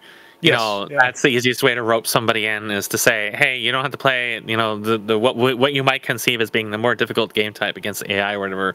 We can have a campaign that's basically the same thing, but it works you up to that point. And then, So let me pitch something to you then, because I actually have a pseudo tutorial map in the first three missions, because three of a particular project that I'm working on right now that will probably end up being like the de facto Cosmonarchy Brood War campaign. It's meant for veterans in theory, like it's going to test your skills, but I wanted to have onboarding there. So what your talk right now made me think that maybe it would make sense for there to be an entry or level, never played StarCraft before, or it's been a while, maybe just want to figure out like what the goings on are, maybe not a skilled player yet, like maybe need to brush up on that stuff. That seems more like what you're talking about than what this project is. And so maybe that would be a good companion piece as a separate one entirely. But the one that I'm working on right now would work really well no matter what, even though it would have these elements of tutorialization that I'm about to pitch you, but it's basically like some of the core changes. So it's almost like for returning veterans, what does this game play like now? Some of these are handled at the very beginning. So the opening mission begins with you up towards the top left corner. And this is important because you basically have you have entrances into your base from the east and from the south, but you don't really have to worry about anything else because you're near a corner. You're not exactly on the border, but it's like there's immediate defender's advantage there because you can just turn out the parts of your brain worrying about the north and the west completely off because you don't have to worry about them, right? And so that's deliberate. The map structure is done so in such a way that there's easy areas to hold chokes and to contain enemy approaches, which means that even weak players should be able to last a long enough time in the map to see some of the other things that are going to happen in the map, to witness any state changes, to last long enough to build an understanding of what the map is like, what's going to happen in the map. But also, the very beginning, there's a set of supply depots that are owned by an ally that is just there for cutscene purposes, basically. But it's not a cutscene that's happening at the same time. And there's also the advanced workers that we've added, which are harvesting resources, including directly from a geyser. And so if you're paying attention and you look up at that after you task your initial workers, you'll actually see some of these mechanics unfold without you ever having to have tasked a worker onto the geyser. And you'll also see that there's like other workers, that not just the default ones. Yeah. And so then some dialogue will mention that these supply depots are surplus to requirements and no longer needed, something like that. You can salvage them if you need the extra money, something to that effect. And then the advanced worker that has the salvage ability will pop up or fly over to that location, and then you get control of the whole extra base. So it kind of tells you the extra base is also using the advanced town center instead of the default one. And so by just virtue of like having this be given to the player, but introduced in a slightly more elegant way than a tooltip, obviously, is basically like, okay, there are different workers, there are different town centers, you can harvest gas directly, depots are not needed, and you can salvage stuff. Like, all of those things are given to you, but in what I would imagine is a much more elegant way than you would normally see at the very least. Maybe you have some ideas on how to make that better, but does that ring sort of true to what you were talking about like keeping things in universe, where it's just like, some dialogue lines, basically? Yeah, it's important to pace it out a little bit so the player gets a chance to sort of process what's going on. Like, oh, we're harvesting from the gas. That's weird. There's a new worker. So you're definitely like loading a lot of different information that's going to be really different. But you're targeting obviously an audience that has some experience, so they're going to recognize what these differences are. But you still want to just like give them a chance just to process it. Sure. So the pacing is kind of important. But yeah, that is precisely what I'm talking about. It is very important to present the information in a way in which it's consistent with everything going on. Consistency is really the biggest thing, right? And when you like pause the game and show a tooltip or show some unvoiced tooltip to the side, players are really going to be instinctive to tune that out because it's different, because it's not really relevant to what's going on. Like maybe they're looking at the graphics, maybe they're trying to listen to some unit's voice dialogue or something like that, and some tooltip pops up over there. It's like, no, I'm doing something. You don't really want to interrupt that, and so keeping it in context of what's going on is definitely very important, and that's absolutely a good start. So that's sort of leading me into the direction of now we can start to talk a little bit more about like what things could be expressed in these elements. So you mentioned a more beginner-friendly thing that is supposed to basically help with map control, and some of the thoughts that occurred to me is I have a beginner tutorial planned. I actually have a write-up of it for the Zabalba setting as opposed to anything that is more immediate in terms of development. So if I go to that real quick, I can give you some Cliff's notes. So the essential idea is that the very basic tutorial is like basically has your character show up and be put into a command matrix. And so there's sort of like an in-universe justification for the UI. And it's it's specifically for a faction or a race that's not really one single race, but it's like if you could imagine all of the lesser races that weren't nearly on the same level of power as a bunch of the other races are, they band together and try to be as powerful as a conventional regency. And so the idea from Halo, something like that, except, well, I don't even know what the fuck is going on in Halo because they just changed the lore every Sunday. I mean, they changed a lot after the fact, but when it's first presented, it's the Covenant is literally the Covenant. It's a bunch of different races. So you can kind of think about it like that, minus the religious overtones. It's mostly like a survival thing, right? And maybe there's even like misgivings between them or something. You could imagine that could be fodder for like civil war or just conflict between other factions, like other commanders of the same faction or something. But the idea is basically like we have plenty of ways to explore this, but the point is that you can just have this like very weird scrap cobbly, like, it feels almost like the tech tree is cobbled together, but in a way that's charming as opposed to in a way that's destructive or disruptive to the theme. And so you start off and they're literally just training you, but there's almost a sense of like, I hope to impart a sense that there's, this is blasé, this is rote, we've done this a million times, just get to the point, and like, just hurry up and either win or lose so we can go to the next candidate for the job or whatever, like they're like almost like they're doing it like that with an interview of some kind. And so they're not necessarily very patient with you, your instructor. He's not going to be super patient with you. He's going to put you up against one of his students that's massively aggressive to a fault, which is the explanation for why you can win if you just play defensively, like a new player probably would.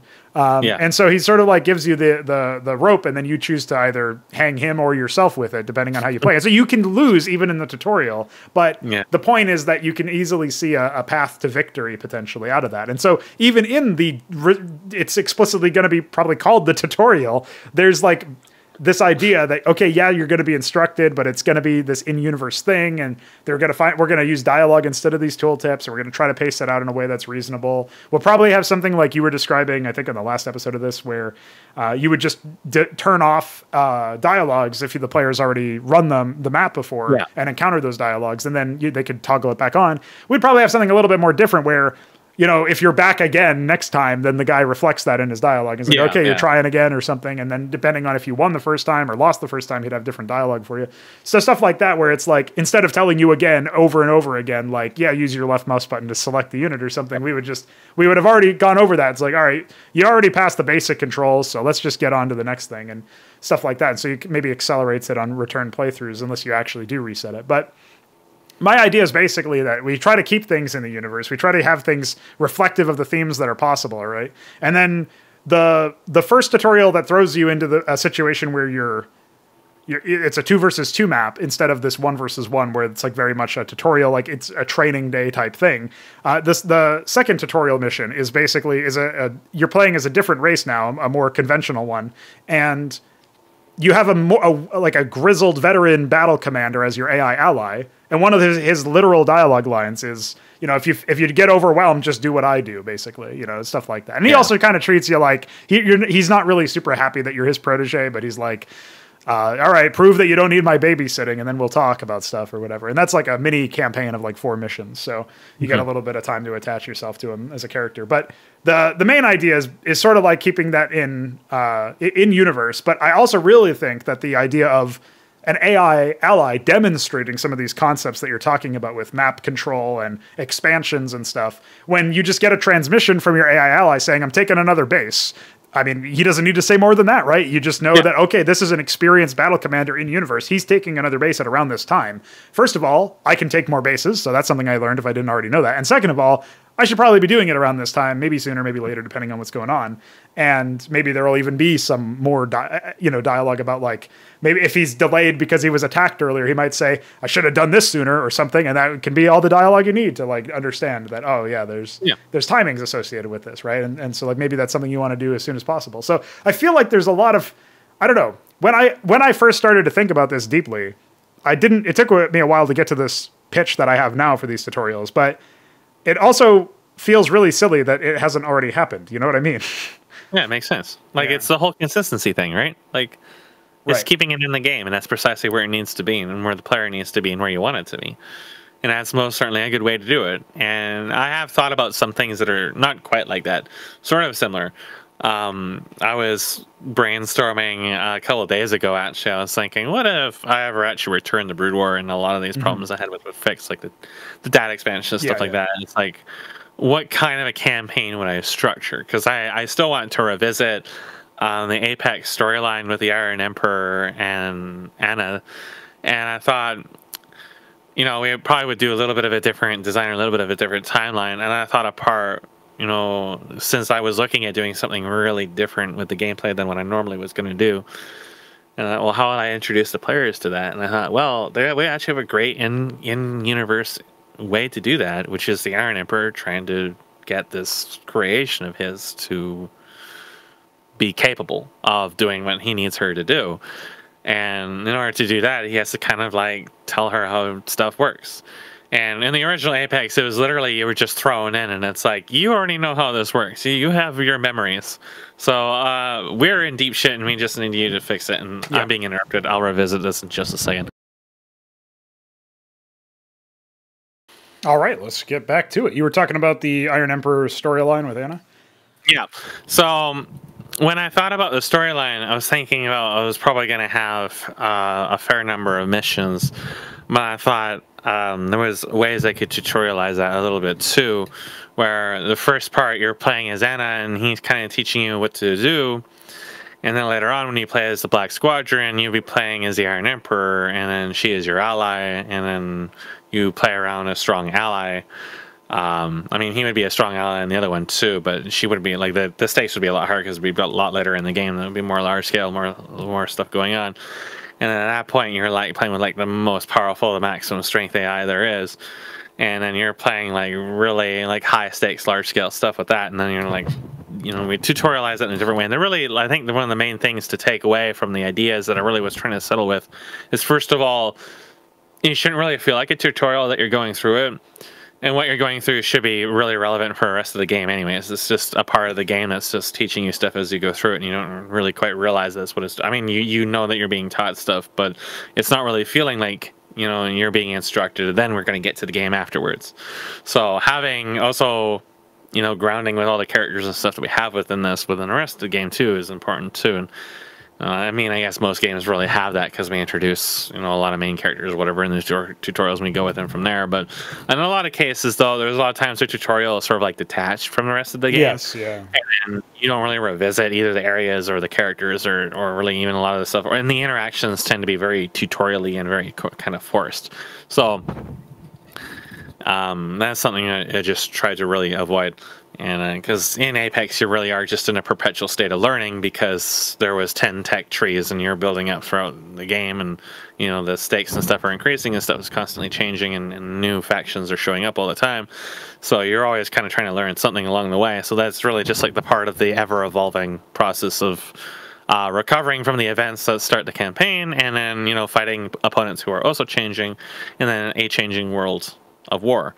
So in that sense, like the whole thing is a tutorial, but none of it's a tutorial. It's just the way the RTS works. So it's it's sort of similar to the ideas you had, and I was thinking about that. Obviously, mine would probably play quite differently than your project and quite differently than normal brood work, because I was aiming for longer game times and a little bit slower paced and more city building in general with larger scale. So I definitely would need like larger maps and stuff too. And then, probably even thinking of implementing something similar to the artillery system. So looking for, more of a patient thing, and then that in itself also lends well to tutorialization as well. But it's also the conditions for winning and losing become a lot different, and the stakes actually increase when you reach this point because you have a lot more stuff to actually keep track of. So it's slightly different than the other Apex plan, where I really wasn't thinking of doing stuff like that, but it actually just really comes as a result of approaching the whole supply thing. Is when I started thinking about supply, it's just like a lot of ideas started to come from that, and I thought it was something I never really paid too much attention to in a lot of stuff, in part because of the hard-coded nature of StarCraft, that it really wasn't, expanding the supply cap or anything like that, and also because, and we ran into this with Cosmonarchy as well, the unit limit, and where shit just kind of, I guess in Cosmonarchy, you don't just hit a unit limit, you basically hit an autism limit, and shit just start doing the strangest fucking things. Well, normal StarCraft is just units just cease existing, and then of course there's a sprite limit where stuff would stop spawning, and I had that problem a lot until I got the sprite expanders, which may or may not have been unstable, and when you start removing all this stuff, then you can, you open up the possibility to start really approaching a bunch of these ideas. Yeah. And with the campaign, I would be looking for something again for high-level players, and I'm targeting high-level players. But I would be still pacing it out because it is something I would like if I was to build something like this, or as an RTS or even a shooter or something, any like with Apex as well, Apex X, the Unreal project is that I do still need kind of a bridge because I do have a target audience for this, and I do have some very high-level players in that target audience. Yeah. But most of them are not. They're not even familiar with the genre. And I want to keep my high difficulty. The whole point is to have high difficulty. But the key thing with the high difficulty is to have a bridge up to that point. You got to have a ladder for people to climb up. And you can give them lots of ropes to hang themselves along the way. But there should be like a clear goal to not only establishing familiarity but also to improving your skills. Like, it should be clear to the player where it is they need improvement, and you kind of have that solved in your idea with the AI ally, telling you, I'm going to go expand now. Like, that will always have an arm to, like, this is here for a reason, he's saying this for a reason. At the basic fundamental level, the player will always be presented with, you should expand because it improves your position and infrastructure. So that will always be something you can work on, is expanding, protecting your expansions, and keep expanding. And that's the ladder. Like, that's presenting like there is a path to improvement. Having a clear path to improvement is one of the most really important things, because one of the worst feelings is constantly losing something and you not really knowing why. Sure, yeah. I mean, especially if it's like just comes out of nowhere, and then maybe like there's a tip that pauses that lets you know that you lost something. That happens. What they do in present games, if you lose a lot, is it presents you the option to lower the difficulty. Or in those shitty new Doom game, Doom Eternal, it has a thing that basically gives you God mode or whatever it is to make the game easier, because they realize, hey, our game's actually really untested and incomplete, and it's probably going to be really frustrating. So we'll just give you an easy way just to tap out of any real commitment to it if you are playing on a higher difficulty or whatever. So it's of course I turned that off and I suffered for it, but I still got through it. It reminds me of that director that Valve started using in Half-Life 2 that just dynamically changes the contents of supply crates based on what you need. The Left 4 Dead director. Yep. That was always something like... I played a lot of Left 4 Dead and Left 4 Dead 2. And the director is not really anything like what they hyped it up to be. And it really is... it's a very simple algorithm, and the way that it handles the weapon balancing and stuff like that is really forced. And I don't know if Last of Us used a director too, but Last of Us felt a lot like the director on Left 4 Dead, where it's just like constantly feeding you stuff in the most like difficult to justify places, because it's all band-aids is what it is. It's band-aids for bad design.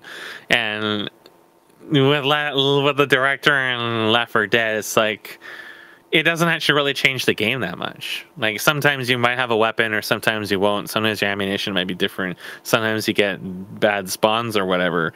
The randomness doesn't inject enough change in the world to really change the playthroughs at all. And there really is very little replay value in any of those games at all, in spite of the director, because the director doesn't change how stuff actually interacts with you. Your resources change and the tools you have change, and a lot of the times you may just never have like your katana. You may never find like the chainsaw or whatever, or you may be using a shotgun instead of a rifle. But ultimately, the way that you interact with the zombies and the way you use the guns on the zombies, that in itself never changes. Changing around the positions of stuff like that never really changes the interactions. And one of the things I would like to see explored, and I had intended to explore within Apex with StarCraft 2, is changing the tactical AI based on your opponents. So currently in Cosmonarchy, you have a prototype version of a microing system where units attempt to kite stuff. It's very silly, and it sometimes works. But, when I thought about that, I could think from a campaign perspective, not every player is going to have the same control. You might have your experienced veteran that might do this kind of stuff, sometimes. And then you might have, like some kind of hyper-strong opponent that always is dancing stuff to its perfect. And then you would have a lot of the weaker opponents that don't really do this, or maybe do it very rarely, or in very specific cases with very specific units. And that's one of the ways you can really change up the tried and true interaction, where it's like, I have 5 Marines, he has 3 Marines, I'm always going to win. This interaction is always going to be the same. If you start changing up the tactical AI based on the opponents, on how they use those Marines, if the Marines have any abilities, fixed impacts, when and how they use them, and if they try to micro those Marines or something on top of it, or maybe where they choose to attack with the Marines, or what they prioritize with their targets. Now all those interaction mechanisms start changing in a way that, for one, it isn't random. So that means it's more consistent once you establish it and you realize, hey, this player behaves differently than the last player, or the other person on the map. And then 2, you've introduced another scaling difficulty system and another thing that can be tutorialized on top of it. Yeah. So, well, when you see an ally use essentially micromanagement in order to change up how fights resolve, it's a very clear indication, just like the expansion dialogue, except you don't even need dialogue for it. You just see it. It's like, oh, you can do that. Like, that's a thing that even should just be an expectation, because I see everybody doing that to some degree.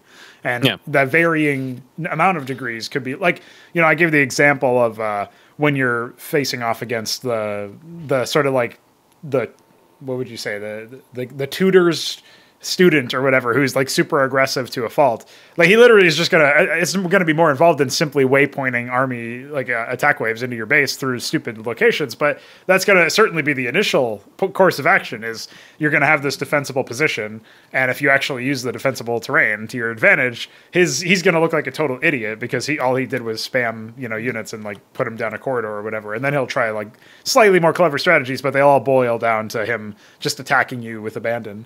And so that's like an easy thing to adapt to. So maybe he micros his units with with aggression, but you could easily imagine somebody who, you talk about target prioritization, and you could imagine somebody who just sends like 10 vultures past all of your army units up your ramp into your base and just starts picking off your workers. And it's like, what an asshole, honestly. But that could happen. An AI player could be configured to do that.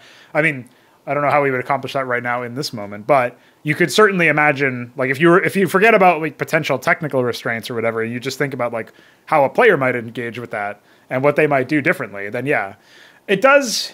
It takes us into an unsavory territory of the whole cheating aspect or whatever, or like just implementing dumb limitations on the AI because their skill level is supposed to be a certain level, so you just cap their APM or movements or something. Like, I'm sure there's an elegant way to do it, but it does make me feel like it reminds me of that sort of conversation where it's like, well, is it possible to make the AI too crazy with it, too effective with it or something, and vice versa? Like, should you make it as effective as possible to a specific limit, or is there like a sanity check that should be the default or what? And so finding a balance to that answer is sort of like, you could imagine one implementation of a more macro-oriented AI being that they barely micro at all, but they have a higher resource multiplier. And that's an unsavory way for me, because I really don't like that we even need the resource multiplier right now. And there's surely a better way to implement it than it is right now. For example, something that Vika said is that we should probably make it so that it winds down to nothing after a certain point. Or maybe it's based on the number of expansions that they have, if we can somehow codify that.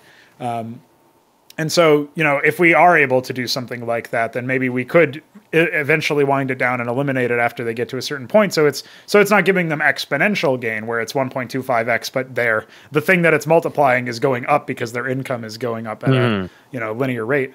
So that ends up being pretty ridiculous. And I mean, you saw the number of units they can have. So even though we've nerfed it in this update, it doesn't actually feel like we've nerfed it, partially because of all the supply changes and stuff too. So the fact that you could just have more units. But I think the final sort of thought the final thought I'm getting to here is that I would also like to see somebody experiment with expressing the personality through actual mechanical skill or strategy and stuff. And that was one of the topics that I wanted to broach in this episode anyway, is the idea of like, how do you make an AI that expresses an aspect of their character? I talked about the aggressive to a fault guy. You could imagine the dialogue he might be saying is also quite aggressive. Like, that's kind of a one-note character. Gamer words. Yeah.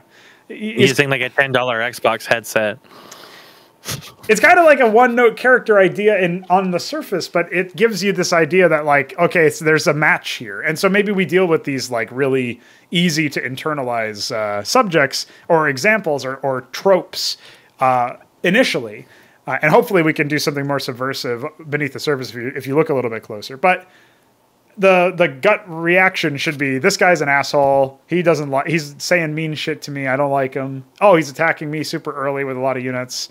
And he's not very intelligent. Okay, well, I kind of know who he is. It's like there's a trope or an experience I've had with real people that this guy fits into, so I can kind of identify him based on that.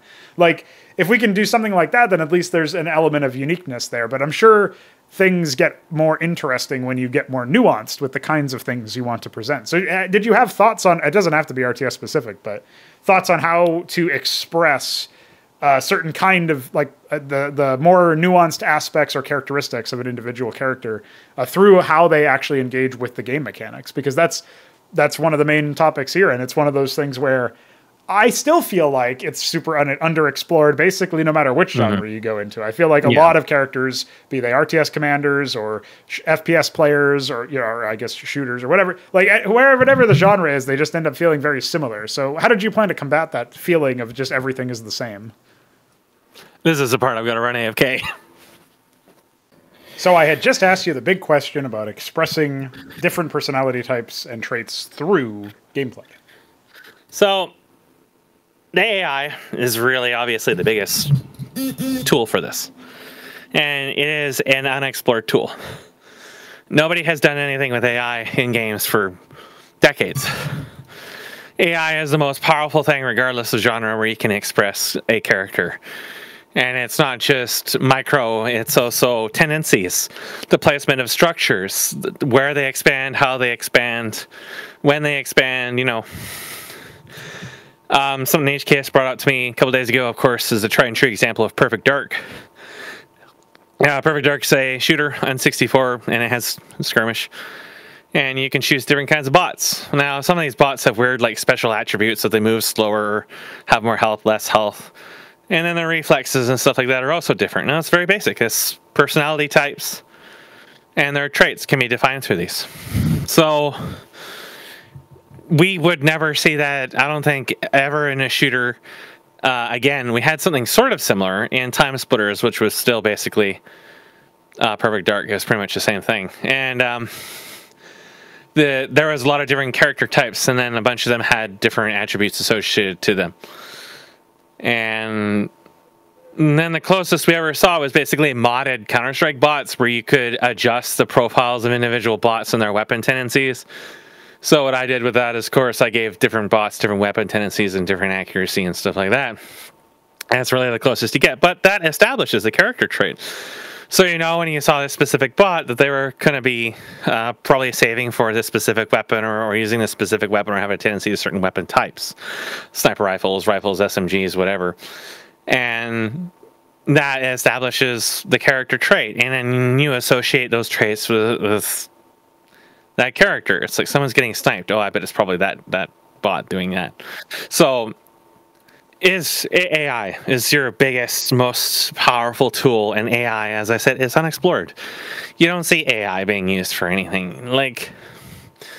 Here's another example, League of Legends. So League of Legends is a very simple game, but there are many different ways to build kinds of characters, and even many characters even support different lanes, and some characters can be a jungler or not a jungler. Now, the AI in those games is baby brain dead simple shit, and we didn't have jungling in it. But as an example, you would have a different personality, build a different character a different way, and do different things with them. And maybe use their skills in different ways. Some characters can be played as a counter-initiator, some can be played as just an initiator. It all comes up to your personality. Some people really don't like the responsibility of initiating.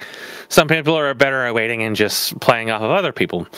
And all of this can be worked into the AI. The AI is ultimately what dictates this. The AI is what's dictating what items you're buying and how you're playing the character and where you're going, what your timings are, where you tend to do stuff, what camps you tend to rotate to. If you're more of a lane ganker, or if you really just like to sit back and quietly farm and hope the lanes do their own thing. And the AI can control all of this. The AI is the one governing this. And we don't see any attempts in any game that I have ever seen to try to make a personality expressed through AI. And this is also sort of a dangerous trip, because you don't really want the AI to try to behave like a player, in the sense that an AI cannot be a player. They do not interact with the game in the same way a player does. We don't want to go down the StarCraft 2 road of trying to simulate mouse clicks and all this shit. But ultimately, the components in the game that the player is using is the same that AI is using, hopefully. So they still got units, they still got the command center, they're still mining minerals. They're still playing the same game you are. In an ideal world, they aren't spawning units. They don't have pre-play stuff all over the place. They're playing the same rules you are. So then you think about what defines the character. Well, that's done through the AI. And I know we've had this conversation at least once before. So it's, with an RTS, it's like your build order. When you decide to attack, how often you attack, how much you focus on expanding. All this is governed through the AI, and all that can be done through the player. And you can have this spread across and be race agnostic, where, if I play Zerg, I'm more likely to build air units than I am ground units. If I play, Terran, I'm more likely to go for air units. And, just the same thing, different races, same ideas, same employment, the personality will be the same. But maybe that player may play races differently. Maybe you'll play Protoss and you're more used to foregating and proxying because you just are cheesy at Protoss, and then you stick to that. Whereas maybe in Terran you prefer to stick to like low tech, and you will just try to expand a lot instead and build a lot of bunkers.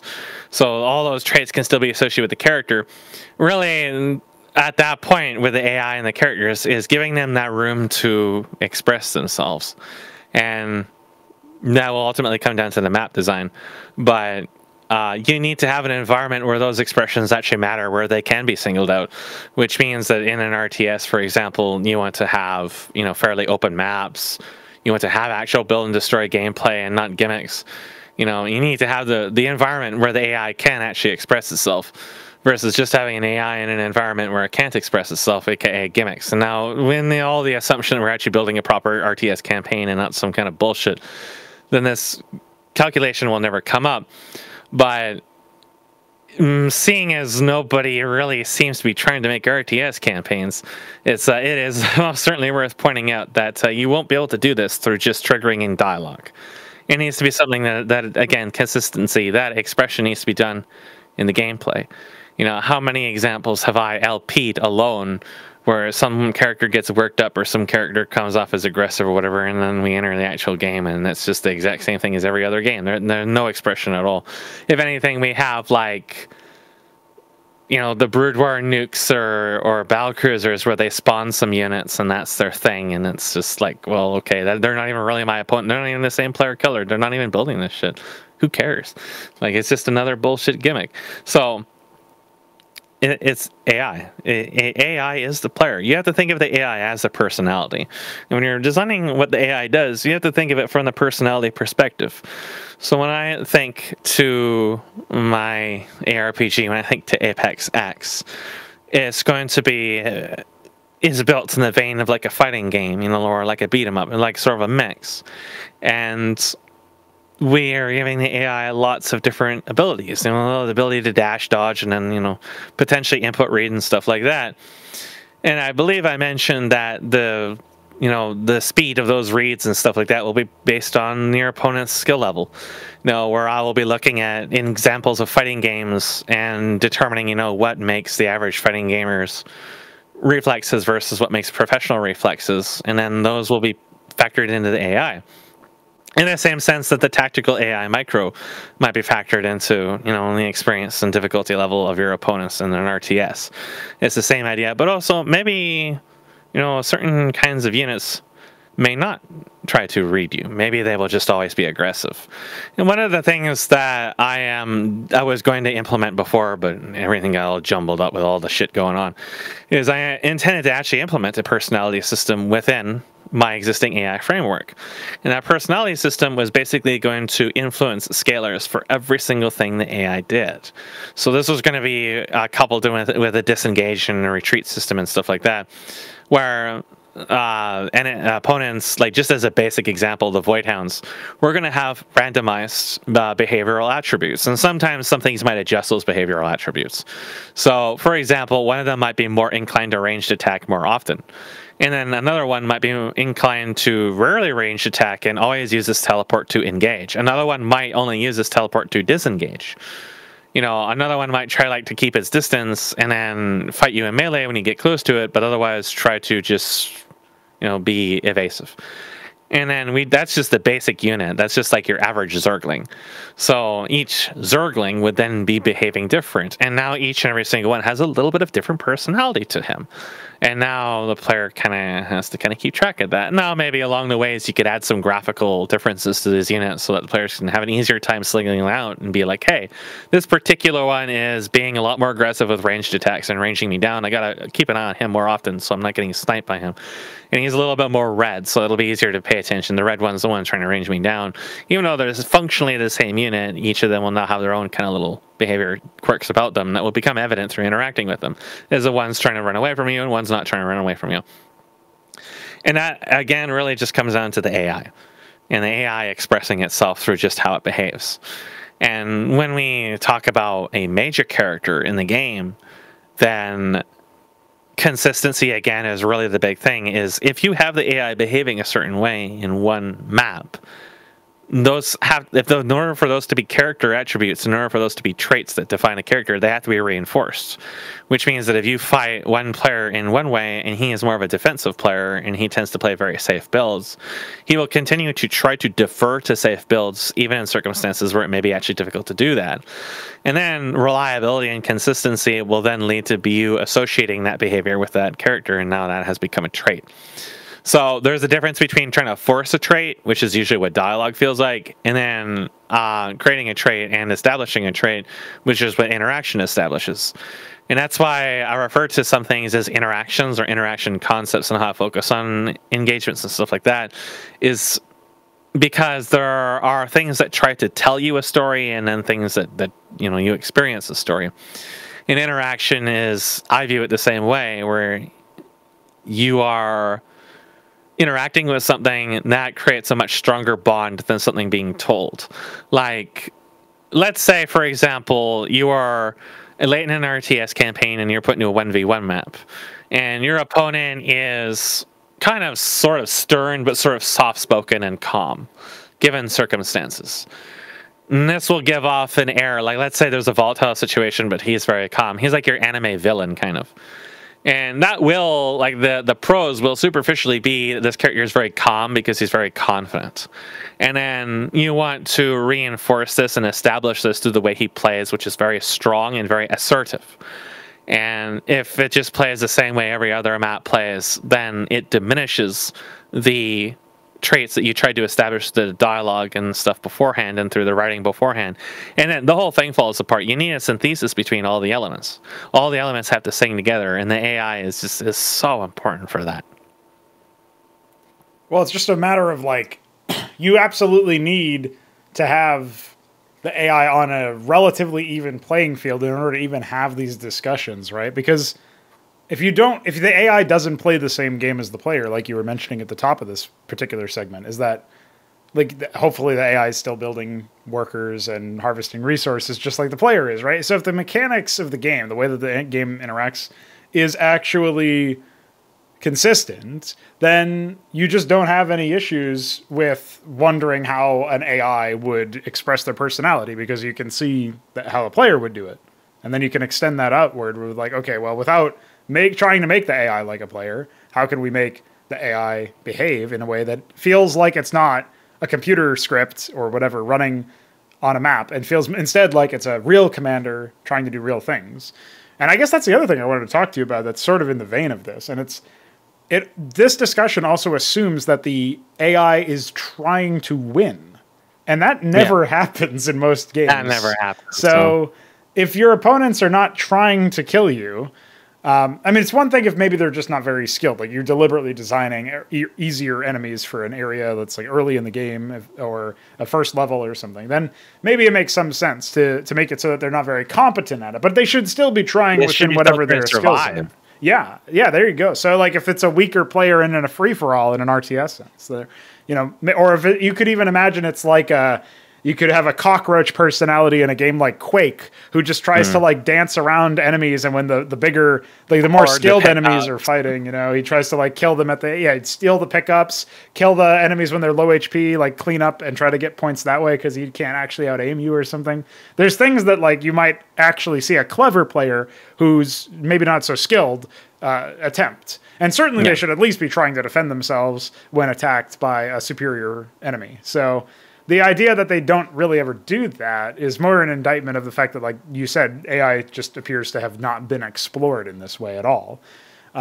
So I guess when you're building stuff for, like, when you were building your Apex StarCraft 2 projects, there were, I imagine there's just a number of cases where, like, the bunker rush is an obvious example because it's very different from what other people are. But I seem to recall you giving examples of different AI personalities that basically treated you as a joke and you had to earn their seriousness or whatever. Yes, the Zurich. Yeah, could you elaborate a little bit on what fueled that and how you intended to... Like, my gut reaction to that is, like, well, if the AI is not taking me seriously, it's hard to distinguish that from... Well, at least in my head, and maybe you've figured out a way to do this, but it's difficult for me to imagine, like, how would the AI make it obvious that they're trolling me, basically, but still allow me to remain grounded in the universe, and, you know, that sort of thing. So, like, how did you end up trying to tackle that and make it so that it didn't seem like the AI was just being brain dead until they decided to be competent? That would basically be my question in that front. We had text switches for one, but the environment. This was more when this version of Apex was kind of a cross of different things, where the player personality was kind of silly, but overwhelmingly powerful. So the Zerg in particular built like 50 Vipers and 50 Infestors, and then they had a bunch of other of these like spellcasters units. And they were kind of a joke because the infestors mostly would spawn infested Terrans in an absolutely insane number.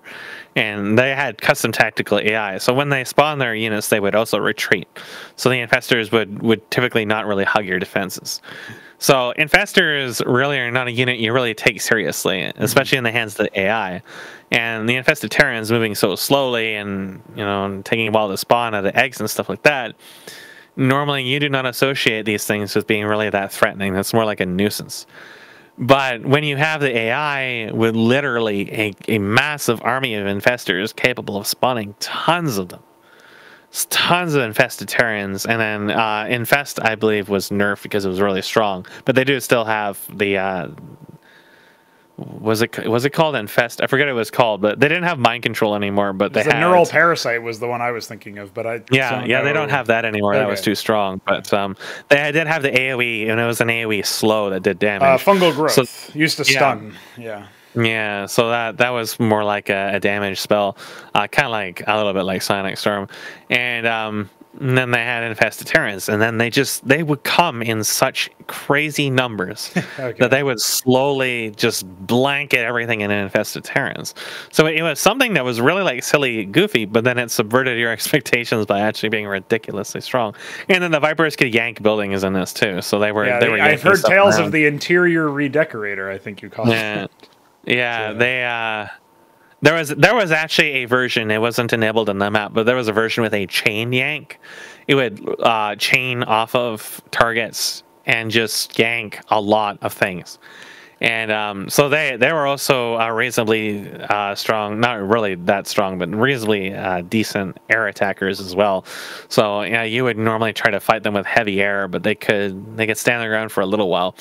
And then after a while into the map, this player would actually tech shift to a mix of like Guardians, Devourers, and then Mulisks as well. So they would do a tech shift to full air and eventually abandon Infestors, except for smaller numbers of them. So the tech switching was also accompanied by it was a team of Zerg, and the other Zerg were more or less attacking. You had one with the different kinds of swarm hosts. You had another that used like mostly lurkers, another sorts of ground units. And a lot of these tech switches sort of happened at the same time, where after a certain amount of time passes in the map, the Zerg would suddenly take things seriously. And then you would start seeing the Leviathans, which they no longer had the super strong nuke, but they were smaller and I guess a little less dangerous than the boss unit, but still sort of similar idea. So a heavy Zerg unit with close range attacks. So we would see this tech switch pop up, and then the map would go from being quite difficult but manageable to being extremely difficult. So if the player was just trying to sustain the infestors, in other words, not really taking, because this was coming from an island base, if they're not really taking that too seriously, not really taking map control, a tech switch would be really brutal for them, because the heavy air combination would overwhelm them pretty soon. And but one of the tech switches brought us into the Ultras, which retain the campaign ability where they revive, and then all the Ultras, they had the different versions, and all of them had this ability. So while we switched away from infestors and the eggs and the infested Terrans, we still had the interaction of dealing with timers and respawning units and spawning units through the other Zerg. So that interaction still remained the same, just with different units. And it sort of kind of shifted your priorities a little bit, where now you really wanted to stop these Ultras from reviving because they were quite strong in this. A lot stronger than the SE2 versions anyways. So with the Zerg, it was really I wanted to establish two things. First, the Zerg were kind of unpredictable because tech swaps like this really didn't happen that much in the campaign, especially up to this point. This was, I believe, mission 5 or mission 6. And the enemies did not do tech switches like this. They did not turn on a dime. Over time, they would introduce more powerful stuff into their waves and expand and stuff like that. Well, expanding in StarCraft 2 was a disaster, but theoretically, they would expand. It was actually the main reason why I stopped working on that campaign is because getting the AI to expand was just so difficult. So much more difficult than even Brood War. And Brood War's expanding is very touchy. So... But the idea is that as they built expansions, then their production increased because they used their expansions basically a secondary basis. So now the Zerg, we established a concept that, hey, the Zerg is going to tech switch hard in this map, and they probably will do that again. Because we don't do something that's this dramatic without establishing a convention. That's what the player would have been taught by now. And then also that the Zerg may use a tech switch to completely change their builds completely, and the ideas and the theologies behind their build. The infestors in this they can certainly kill the player and his ally, but they're really based more around control. It becomes very hard to control them because you do need detection to find them, and you do need a way of either avoiding or sustaining the damage from the fungal growth, and then you also need a way to either destroy the infested Terrans before they finish spawning, or kill them after they've spawned, or otherwise prevent the infested Terrans from being spawned, either by limiting the location and the ground where they are. And that kind of like the Zerg basically really tries to establish a map control this, because there's almost always going to be a huge mass of infestors just sitting outside of your base unless you kill them all. And then once you kill them all and you expand outwards, you have to be careful because they're going to keep dropping infestors and they're going to keep burrowing and being a pest until you get the airspace controlled around that Zerg player. And then once you get the airspace controlled around, and then the map becomes so much more manageable. So it helps the other, basically the whole idea is it helps the other Zerg expand across the map, because they all basically start from nothing. And once you start seeing the infestors popping out, the map control becomes harder, and it becomes a lot more risky to send unguarded units across the map, or have undefended command centers or stuff like that. It can be even hard to reinforce established areas because there is just so much Zerg running around the map. So that's just a convention we established with the Zerg, is things get chaotic and messy really fast, versus our opponents up to that point, which were mostly Terran, that were more like building larger forces and attacking you in bulk and controlling the map through structures and defenses, because the Terran had multiple tiers of defensive structures. And we established with the Terrans prior to this map, where depending on the different factions of Terrans, their defensive capabilities were really different. With the Confederacy having the strongest, highest tier defenses that are the tankiest, but are typically very slow. And then, I believe the Gracian defenses weren't as good, but were cheaper and smaller. So the way that you attacked and addressed those threats were different. And then the Zerg were just more about just chaos all over the place. But the chaos all had interlocking points where each Zerg player was kind of complementing the larger body. So one Zerg player, again, Lurker is pretty much all anti-ground with some Hydras mixed in. And then another Zerg was air only, but mostly just Melisks until late game. And then you had the Infestors. And then you had another Zerg, which was kind of just a little bit of a mix, just sort of more of a general composition. And they all complemented each other. If you stayed in one spot and they all synced up, then you had a very large mixed army in your hands. If you dealt with each quadrant of the map independently, then you were dealing with each personality independently. So even amidst all the tech swaps and the chaos, we still had each individual element that was defining each other. And then you associate those interactions with those colors. Like, each of them were just called Lord of the Locker Room. But you had each color and each different player doing their own thing. So we would establish, again, that the Zerg are very macro, large-scale oriented. And they have multiple players, and each player has his own sort of little job that he's doing, not just in the unit composition, but what that composition and the behavior contributes to the body as a whole. So that also, that even further separates them from the teams of Terrans up to that point, where while they may have distinct build orders, they're not as specialized. Each of them are more generalized. None of them is going to be super hyper focused on just dealing with ground units, or just dealing with air units, or just dealing with spellcasters, or something of that nature. So it sounds to me like one of the biggest advantages of this approach is actually that you really do stress the importance of collaboration with an AI ally, or with an ally at all, is because the perspective you get fighting an enemy when they're just by themselves is very different than if the mixed armies do sync up together. And it's like, it made me instantly start thinking about, you know, there's compositions in Cosmonarchy Brood War that I'm familiar with where it's like, if you were somehow able to, especially when you start mixing the different races too, it's like, oh, here's Protoss with Terran, or like imagine Protoss infantry but reviving because a Terran ally gave them the revive thing or something.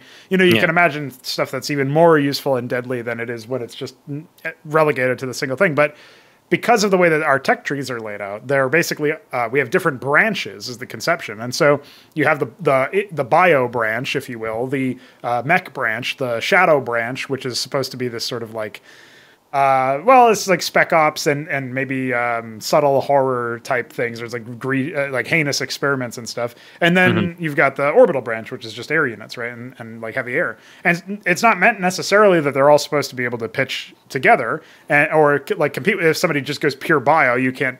It's not necessarily that they can compete with somebody going pure mech, but you're also not really, in theory, supposed to go pure anything necessarily, unless it's like a specific early build that gives you some decided advantage. The idea behind it is that you can mix at your leisure what you think is the best, but you'll probably always wish you could somehow both mix. Have the money to mix all of the branches together at some level, and also the APM to benefit from all the abilities, which is what happens if you actually do play as the same race, like on a team, and you collaborate together well. It's like, okay, well, my ally can handle the siege and artillery stuff because he's got the mech branch, and I can handle like the supportive stuff because I've got the bio and maybe the orbital or something. And you could imagine mixing and matching elements of all the different available tech elements. It sounds like that was something sort of what you were talking about with the Zerg in particular, is that.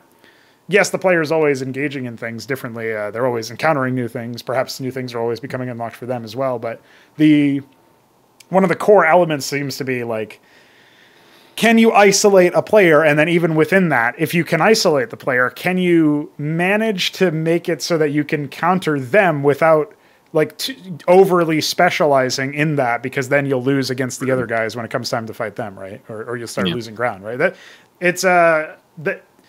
People overuse the term like grand strategy or something, but there's something above the normal layer of strategy that I think you start to tap into there, which I think is really compelling. Yeah, team game is really important in this. There was, most of the maps had at least one ally. In the Zerg map, you had an AI ally called Larry.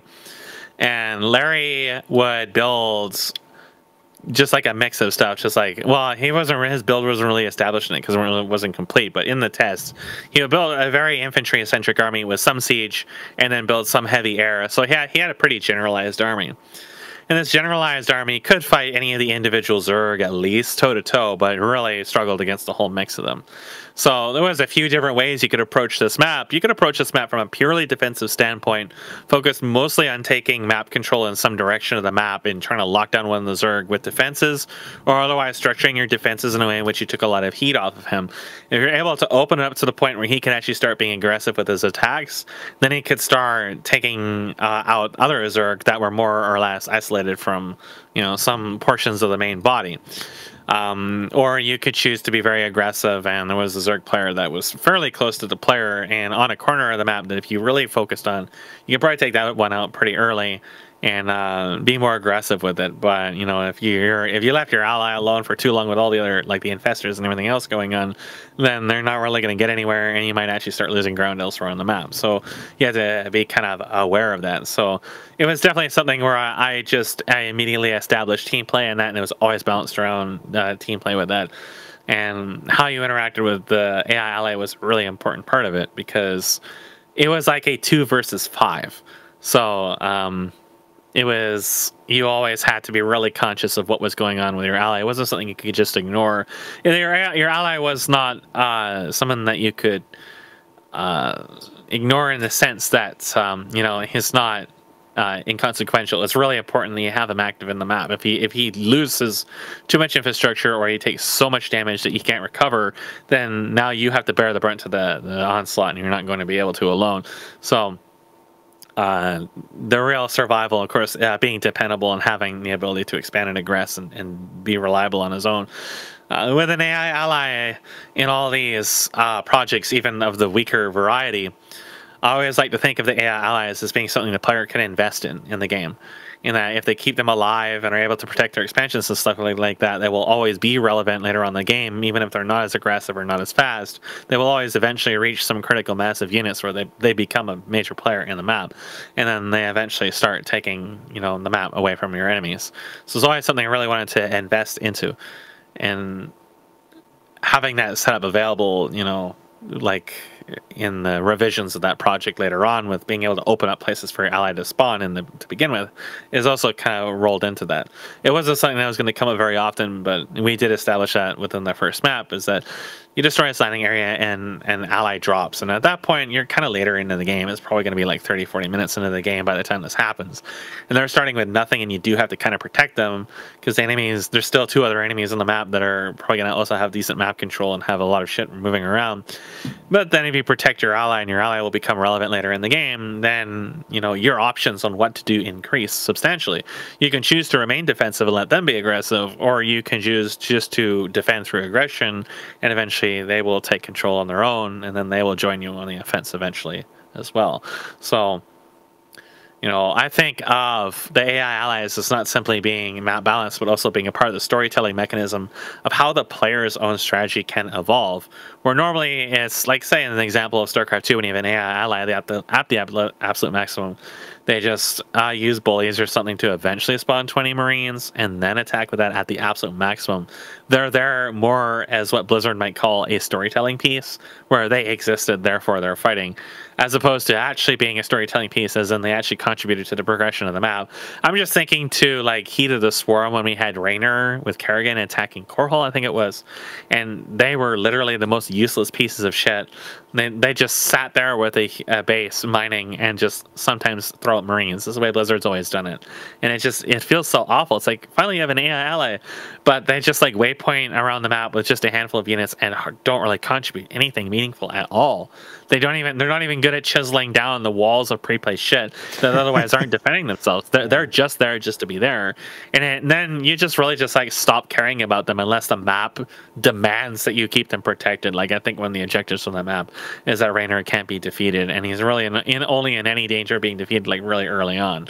Otherwise, he just doesn't contribute to the map, and this is just a terrible way to do things. There's so much more that can be done with it. I'm thinking now about how something that keeps coming up is when you're introducing new technology. You've said that something to that effect a few times now. This is not necessarily on the ticket for on the docket for what we were planning on discussing, but do you believe then that restricted tech in the early stages of the game, presumably based on the fact that you had so much tech at the end of the day when everything was unlocked, was like an inexorable part of how Apex was constructed in your mind? Like, for me, even you've seen the Cosmonarchy Brood War tech trees. Ideally, we could get 1.5x on that at least.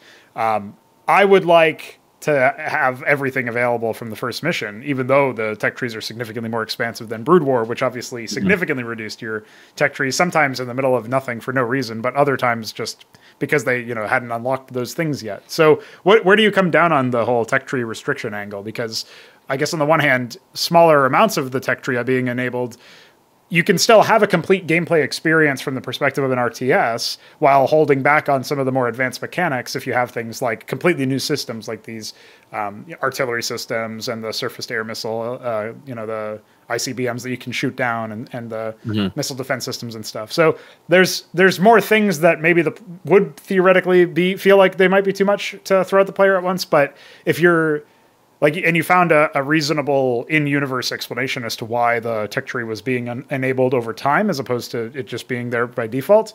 But I always like the idea of just having the player jump in and get all of it. Maybe that's just not possible with or not feasible in a context of it might just make it really, really difficult to balance or to appeal to the player's experience. They might just see 10 tech tiers and they might be like, all right, I don't think I can handle all that right now. So where'd you come down on that? What made you decide to sort of drip feed it in that respect? There's in-universe explanations for it, for one. So in the case of the last Apex iteration, it was, well, actually in the case of pretty much all the Apex iterations that I had to justify this, it was because you have a lot of electronic warfare going on, And although the races are advanced enough to construct things like battleships and battlecruisers and space stations with these drones, these fabricators in the factories or with workers or whatever, you still had to have a system that governs how these are built, a database, a computer system that processes this information, that manages everything. And that boiled down to the servers and the tech trees, and then that's where we get the tech trees and stuff from to begin with. Yes. But in all the cases of the writing, because of the large expanse of trees and because I wanted to bring in other systems as time went on, in the story, it was basically that you were starting largely from scratch with your database, and you either stole something that in the early Apex iterations with Alcazar, it was because you stole a command module that had a limited database, and then as time went on, your AI system was able to decode more plans from other sources, and you sort of implemented those.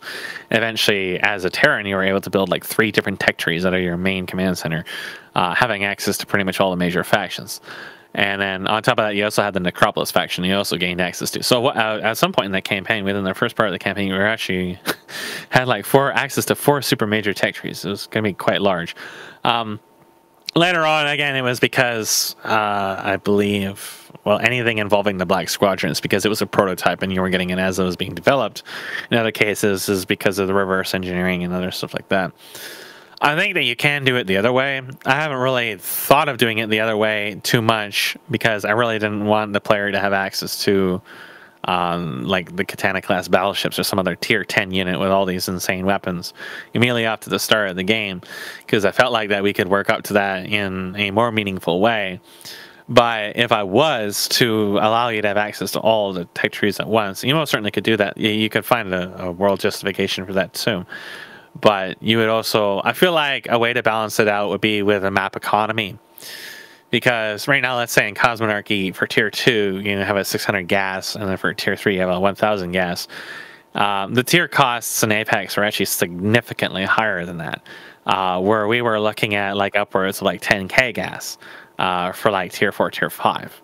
So it was just sort of expected that you would either bank resources and have map control. You had a really heavy investment into mass fabricators, something like that. Like the average game time I was looking for maps, and that was like 2 hours. So you were looking at like 2-hour games even early into it, which was just, if you wanted to limit the tech tree, but you wanted to have a 2-hour game, that meant that the tech tree was really not that limited when you started. You might be limited to like tier 3, but there was a lot of shit in tier 3, and tier 3 was quite expensive and economically important to get through it. So we weren't starting off with like just your barracks and then the academy and then like the firebat medic and the marine and saying let's play a 2-hour map with that. Within the first maps, we were still looking at like the tier 2 type Medusa tanks, like tier 2 versions of the siege tanks. So it's more like a tier 3, tier 4 unit. And then, some heavier stuff. I believe in the first versions, you actually had access to battlecruisers right away. So equivalency, you had access to the full normal Terran tech tree within the first map. And then as we expanded outwards, that's when we started getting up into the higher and higher and higher stuff. So I did limit it, I believe, a little bit more within the later versions, because it is very possible to actually introduce tactical missiles within the first and then left artillery until like map 2 or map 3. I'm not really sure. I had it written down somewhere, but the suffice to say, when we have a lower level tech tree, and this is still a huge amount of shit that is access. But if you wanted to do it with no limitations at all, the way I would do it was through economy, because the high level stuff was super expensive. Because at some point you're building like battle moons, and I wanted it to be really expensive. And that meant that it wasn't just you had map control. You had map control in the sense that you also had access to the mass fabricators and stuff like that. You had probably like a quarter of the map under your control filled with structures and all these expansions. There was going to be a seeding system where you could seed minerals and grow them, and then that was something you could harvest. And that was something I was toying with the idea with, and that was to be a way of you reaching into like these massive levels of resource income that was necessary to sustain higher tiers of stuff. But at the same time, it's also kind of why I wanted to try something slower paced with a more SimCity thing, so I could really focus on economic gameplay and map control in a different angle and see if that worked better, because I never obviously reached a stage where I had all 10 tech trees in and could really stress test this. But that is one way I would balance it, is the earlier maps might be smaller, and not have quite as much resources available. And then because of the enemy's pressure, you may not really be able to reach into the upper echelon. But if you did, then, maybe because you drew out the map or something like that. But, that was something I really didn't want the players to feel like they wanted to do, was lock out the map, paralyze the opponent, and then spend the next hour going through the tech tree. Because it wasn't really it. It's like practicing your ARPG moveset in an empty hallway at the beginning of the game instead of just fighting enemies, right? Yeah, the ARPG moveset won't be fully unlocked either. Well, you need weapons, right?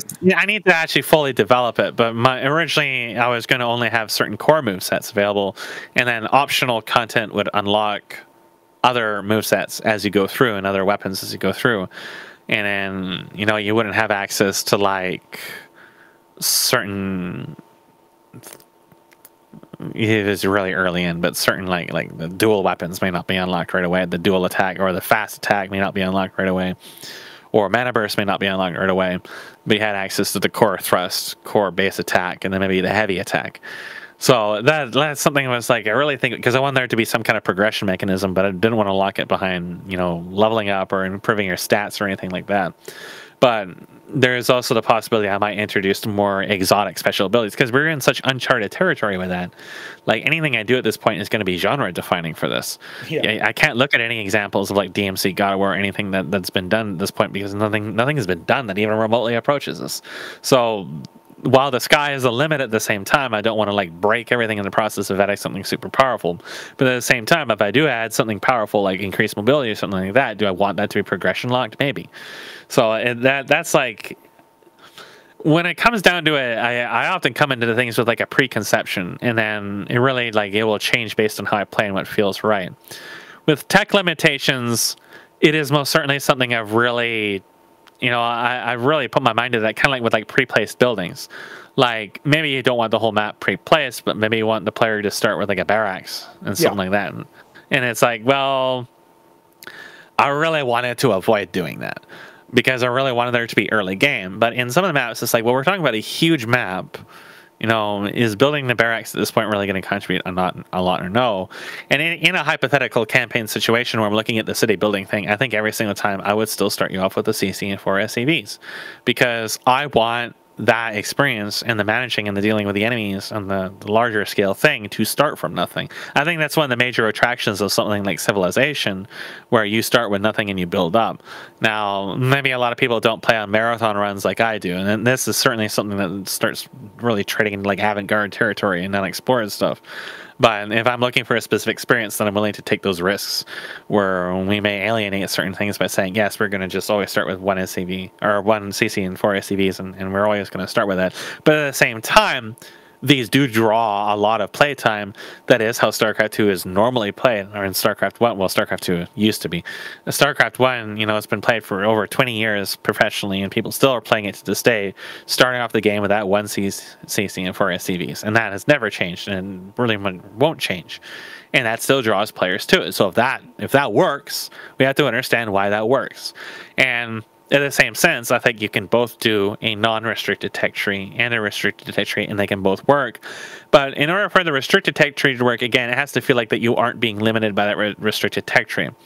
If it feels like the map length or the interactions with your opponents are being intentionally hobbled by those limitations, then I think you need to loosen those limitations. For example, a good way of doing a limitation would be, you open up where you have access to all your infantry and then maybe the factory, and then your enemy is pretty much the same thing. A very bad limitation is everything in Brood War and StarCraft 2 and Warcraft 3. Where Rob Pardo just decided, I'm really clever, I'm such a great mapper, I'm going to limit your air units because, wow, magnetic fields. By the way, your Zerg versus Protoss in your matchup depends on air units. And we're going to give the Protoss tons of pre-placed Dark Templar and Reavers, which are a living hell to deal with the Zerg. And then we're going to make you play a low economy game because we do that every fucking map with Zerg in this campaign. So you are hobbled, not only economically, and not only by the pre-placed units, but the very matchup is heavily biased against you, where all the tools you would normally have to deal with these kinds of units are gone. and it's like you're always fighting uphill just in terms of what units you have. Now, yeah, you can go through the entire Zerg campaign spamming nothing but Hydras, but it still is not a great matchup to be using Hydras against Dark Templar and Reavers. So it's just like they intentionally went out of their way to restrict your tech tree just because Rob Pardo is so fucking brilliant. This is all he can do is just make the game tedious as fuck. It's what it is. It's tedious. And then the restrictions come off as tedious. And this happens in Warcraft 3 all the time too, where they just, especially in Frothing Throne, they're just always randomly disabling pieces of your tech tree just for the fun of it. And it, like, at no point does it feel like it's justified. Their justifications are terrible. And it's always to enforce a gimmick. Like, I believe the one that I'm thinking of is the Protect the Emissary, where they remove all your air units again. And it's just because it would be easier to protect the Emissary if you had map control and air units. Well, you can't even attack bases because they're behind waterfalls, so... Yep. Like, and then, of course, only Naga units could even go down the ramp, basically. There's the maps where you have Tyrande, and they're like, by the way, Tyranda's scout ability is disabled on this map. Because for some reason, we gave the hero a map hack ability, but now we have to remove it because now the map hack is actually valuable to have. Kael Thas's ultimate is not enabled in this mission. There's so, like, it's always because we have a gimmick and the player's going to do something we don't want them to do.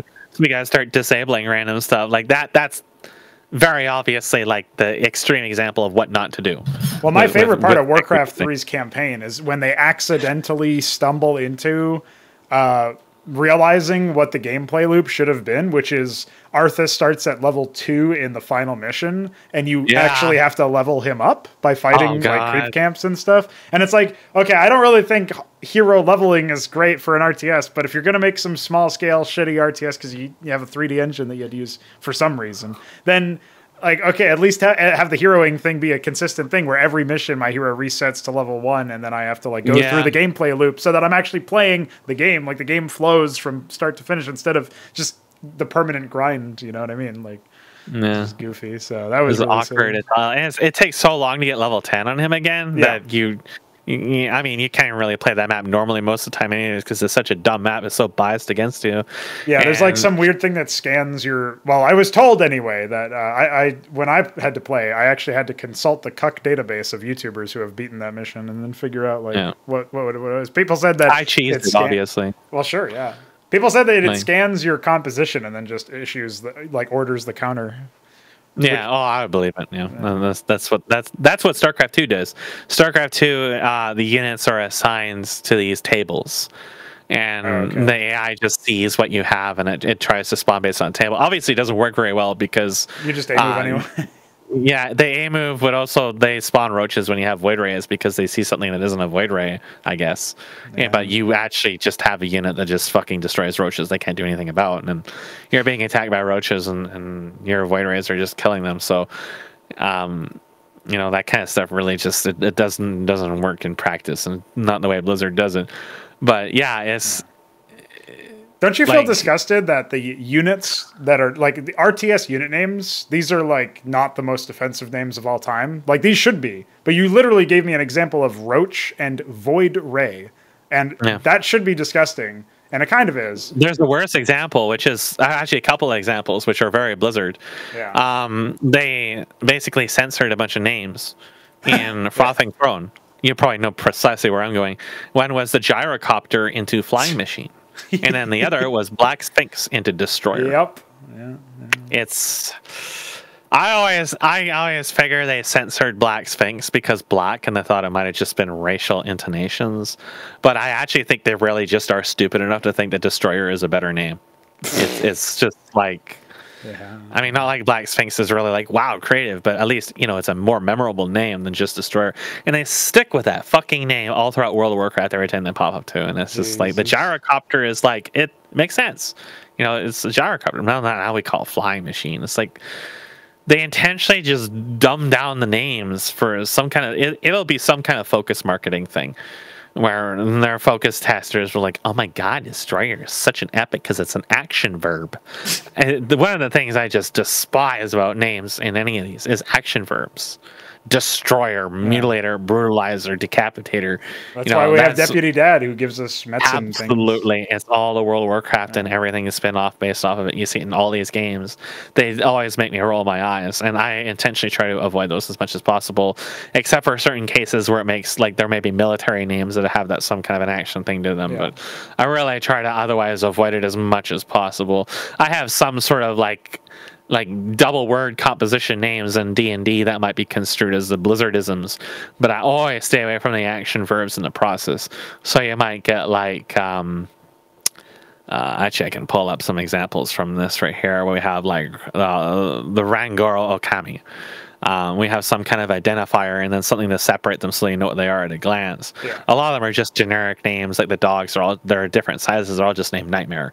But you know, we have some of the flowery names, like we have some like the Japanese title names, which are like 4, 5, 6 words rather. And so we have some pretty long names in some of them, but others are just like double words, like Yaknavel Crucifix. We always stay away from these action verbs like destroyer and annihilator and stuff like that, because for one, it always just feels like a kindergartner named them. Like they couldn't come up with something more identifying and more characteristic than that. And for two, it's not it's not a really in-universe name. Like, I don't think, you know, I mean, okay, maybe you have like dumbs, like the ogres, for example, might name something like Smasher or whatever. But literally they have it so generalized in World of Warcraft that basically all of the orcs and the ogres and stuff like that have like their clan name, and then they have the same, I can't remember what they now, since it's been quite a few years since I watched it, but all the ogres always have like the same suffixes on their units every single time, where it's like Magi or whatever. It's like always the same series. Magi, Ogre Magi, there might be one of those, but there was another one that I can't really remember that was specific to the ogres in particular, that every single ogre in the game had to have, you know, one of the types of units with this fucking suffix on it. It was just so mind-numbingly stupid. Well, and I just know in Warcraft 3 there's like Mauler and there's Lord. Mauler, that's it. That's one of them. Yeah, Mauler is just, oh my god, he's mauling you, dude. It's so horrible how often that name is used. There's just not even the attempt. It's not even the attempt at being creative. That was literally my take on even like non-action verb names. Like, Lurker and Defiler, please get those out of the game. But then there's like, here's a unit that has cargo or like attacks with fighters, so we're going to call it Carrier. And here's a unit that detects and gives supply, we'll call it Overlord. I actually don't even get the fucking point of that, besides the idea that, like, okay, it's like maybe the master of the unit somehow because of the supply connection. But, you know, that's in Cosmonarchy Brood War, I renamed all those things, and now nobody can fucking read them, but that's better than... You could actually believe that, like, instead of Defiler, the Zerg referred to that unit as Istrathaleth, because you can't even pronounce that, so...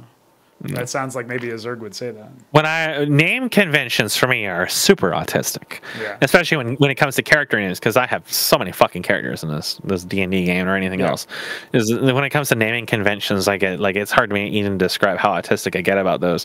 With the general units in D&D, I'm usually quite simplistic with those because I want them to be more or less identifiable. But when you get to the player characters and stuff like that, it's just...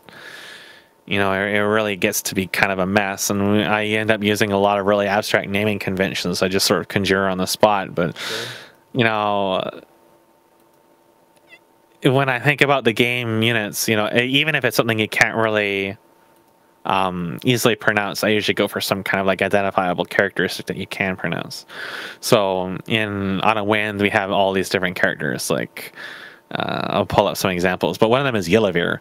So Yellowveer is a name that was came from Guinevere, and I just changed a lot of letters around. And I wanted something that was fit in the world, which is with the L's and the Y's, fits more or less the naming conventions of the goddesses and the gods in this. And so Yellowveer came out of that. I wanted that kind of more, you know, European sort of vibe to it. But also, it's a name that's incredibly easy to remember, too, just because of the way that it flows. And we have some others in here, like Zulbay. That's more of a Blizzard-y sounding name where we have the dash between the two. We also have Ryobi Doji, which is a play on the name Rabido, which is one of the main antagonists in the primary game. And that clicked for the players when they realized, because Rabido is actually his golem. And that's revealed in the game too. And people kind of figured that out. And we're like, oh, Ryobi is a play on Rabido. It's the same kind of thing. You know, we were like Orazam and...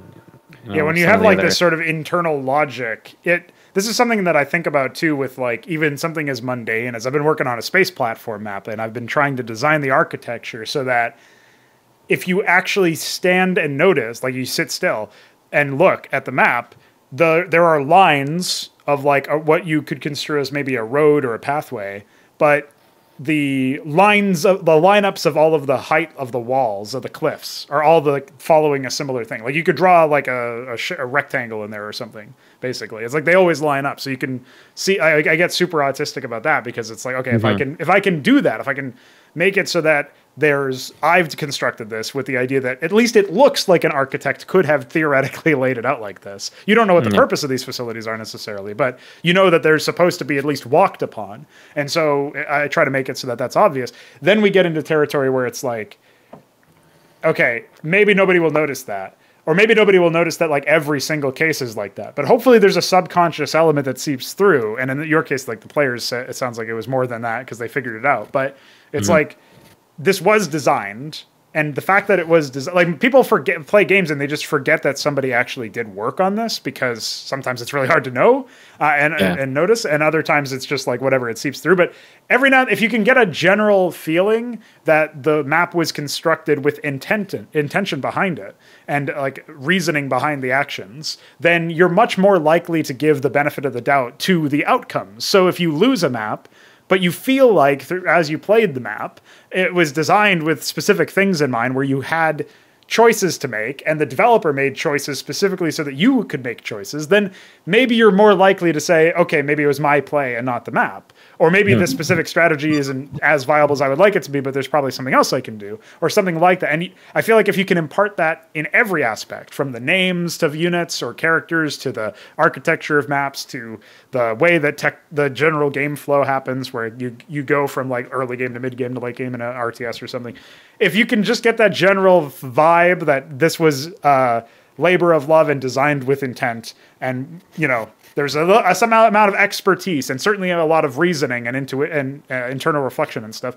Hopefully that passes on enough to the player in this sort of like ephemeral way where you just get this sense that actually, yes, maybe I lost or maybe I didn't enjoy this particular aspect. I can still understand that it was there, or I can give them the benefit of the doubt to think that there was a consideration behind it. And that can be enough, I think, to make a player feel like it's a memorable experience, because many games do not feel like there was intent and a cogent voice emanating from the end result, right? Well, yeah, like with this subject, it kind of makes me think about something maybe it's only sort of loosely related. Sure, yeah. But one of the ways I approach this kind of stuff like terrain and stuff is the way I view things is that it shouldn't be obvious to the players that there is developer intervention in something. So my example is I played this D&D game, Autumn Wind, and there was a lot of maps that I was using that are pre-made maps, but for some reason these maps are built for virtual tabletop platforms like Roll20, and the authors for some reason baked door images into the maps. Now on these platforms you can just place a door graphic that allows you to open it, and then when the player sees the door and it's open, they know the door is open, they can walk through it, they can see what's on the other side, whatever. When the door is baked into the map, you can't do that. So more often than not, these retards who make these maps bake these things into the maps, and now the end user has to go and edit them out. And then they try to ask for money for these when they're just making a fucking mess. And some of the excuses I've seen for developers on these assets and fixing some of the stuff or whatever it's been mind blowing, absolutely mind blowing. But of course, part of my process with auditing these maps is I was going to leave it when we started the game. But then when it came to actually putting it in the game and putting things together, I was like, this is awkward as fuck. I'm going to try removing it. This was a very tall task. It's not something I've tried before. At that point, I had done a lot of image editing for like portraits and tokens, making transparent, removing watermarks, this kind of stuff. But going into a large image file, removing doors out was going to be hard because there was lighting to consider.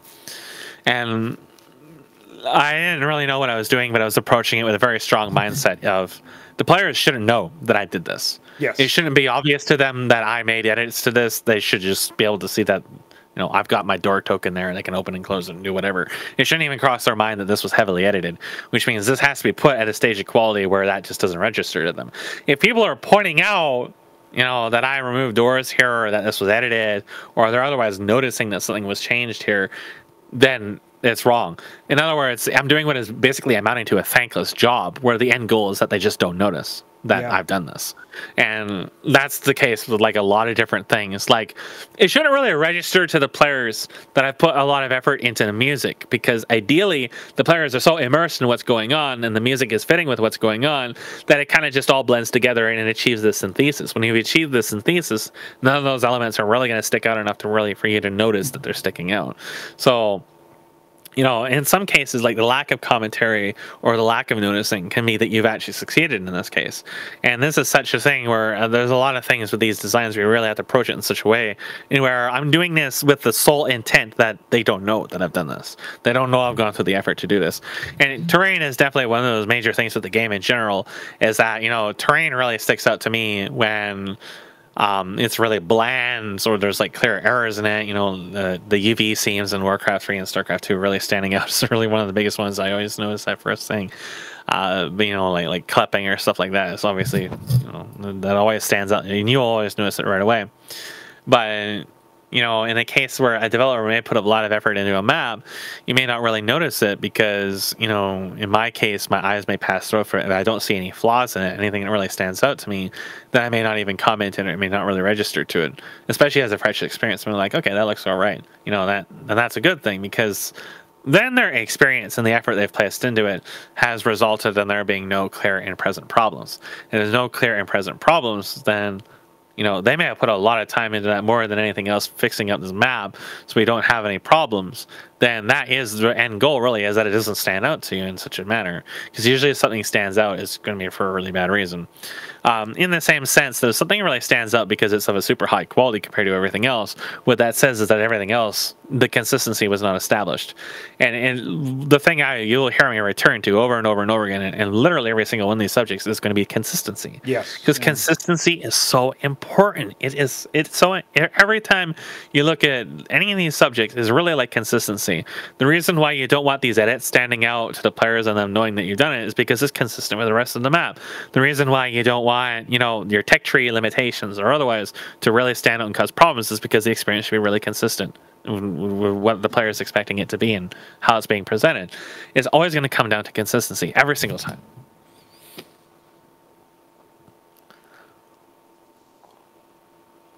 There was a dog. Okay, so You got dog. Yeah, I got dogged. Doggone it. Pretty much. Dog days indeed.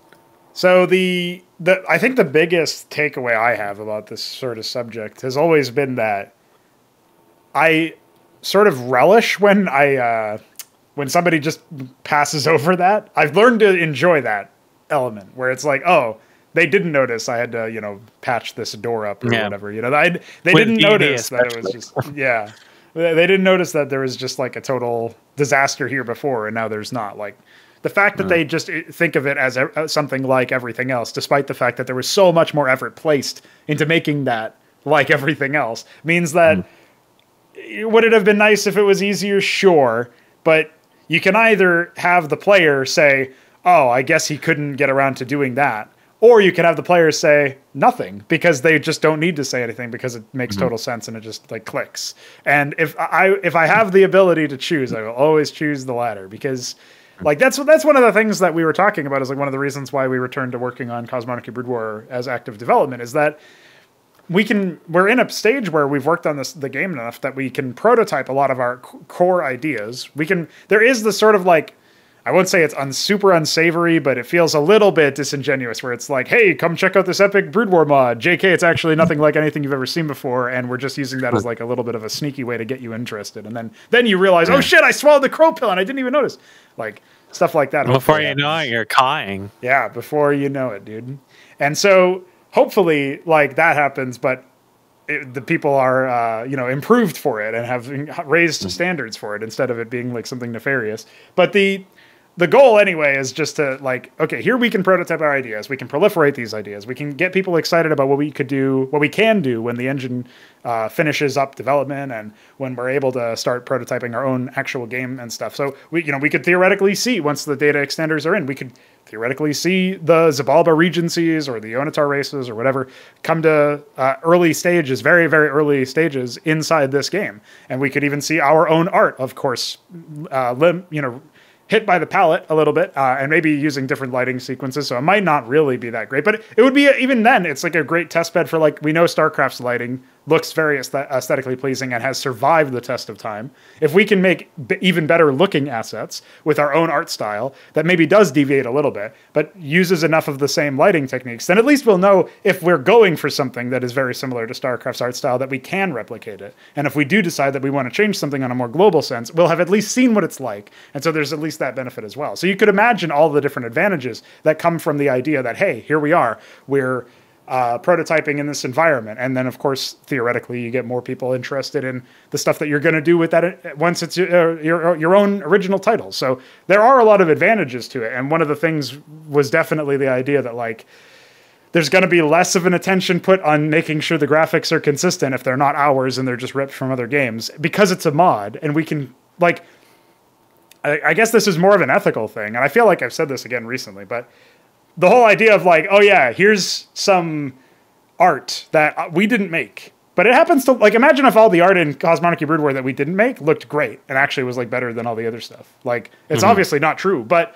if it were, and then we were using that as like the placeholder assets in Zabalba or in Odatar or one of these other games that we're working on, the game settings, then suddenly you're looking at that and you're like, oh, I'm really interested in what these guys have got. And part of that, even if you consciously know that actually the art isn't in keeping with, like, that's placeholder or whatever, even if you know that, there's still a part of your brain that goes like, part of the reason why I like this is because the art looked good or looked acceptable. And then we would basically be profiting off of somebody else's work without their permission, which, even though we're not selling Cosmonarchy Brood War as a mod, we're not selling a pre-release package or whatever, it's still like a sale that we might get later because somebody was interested in it. So I'm not really happy about that either. And so there's all these reasons to go back to it. But I think one of the key ones was, in a mod, you can kind of get away with the whole jank related to art.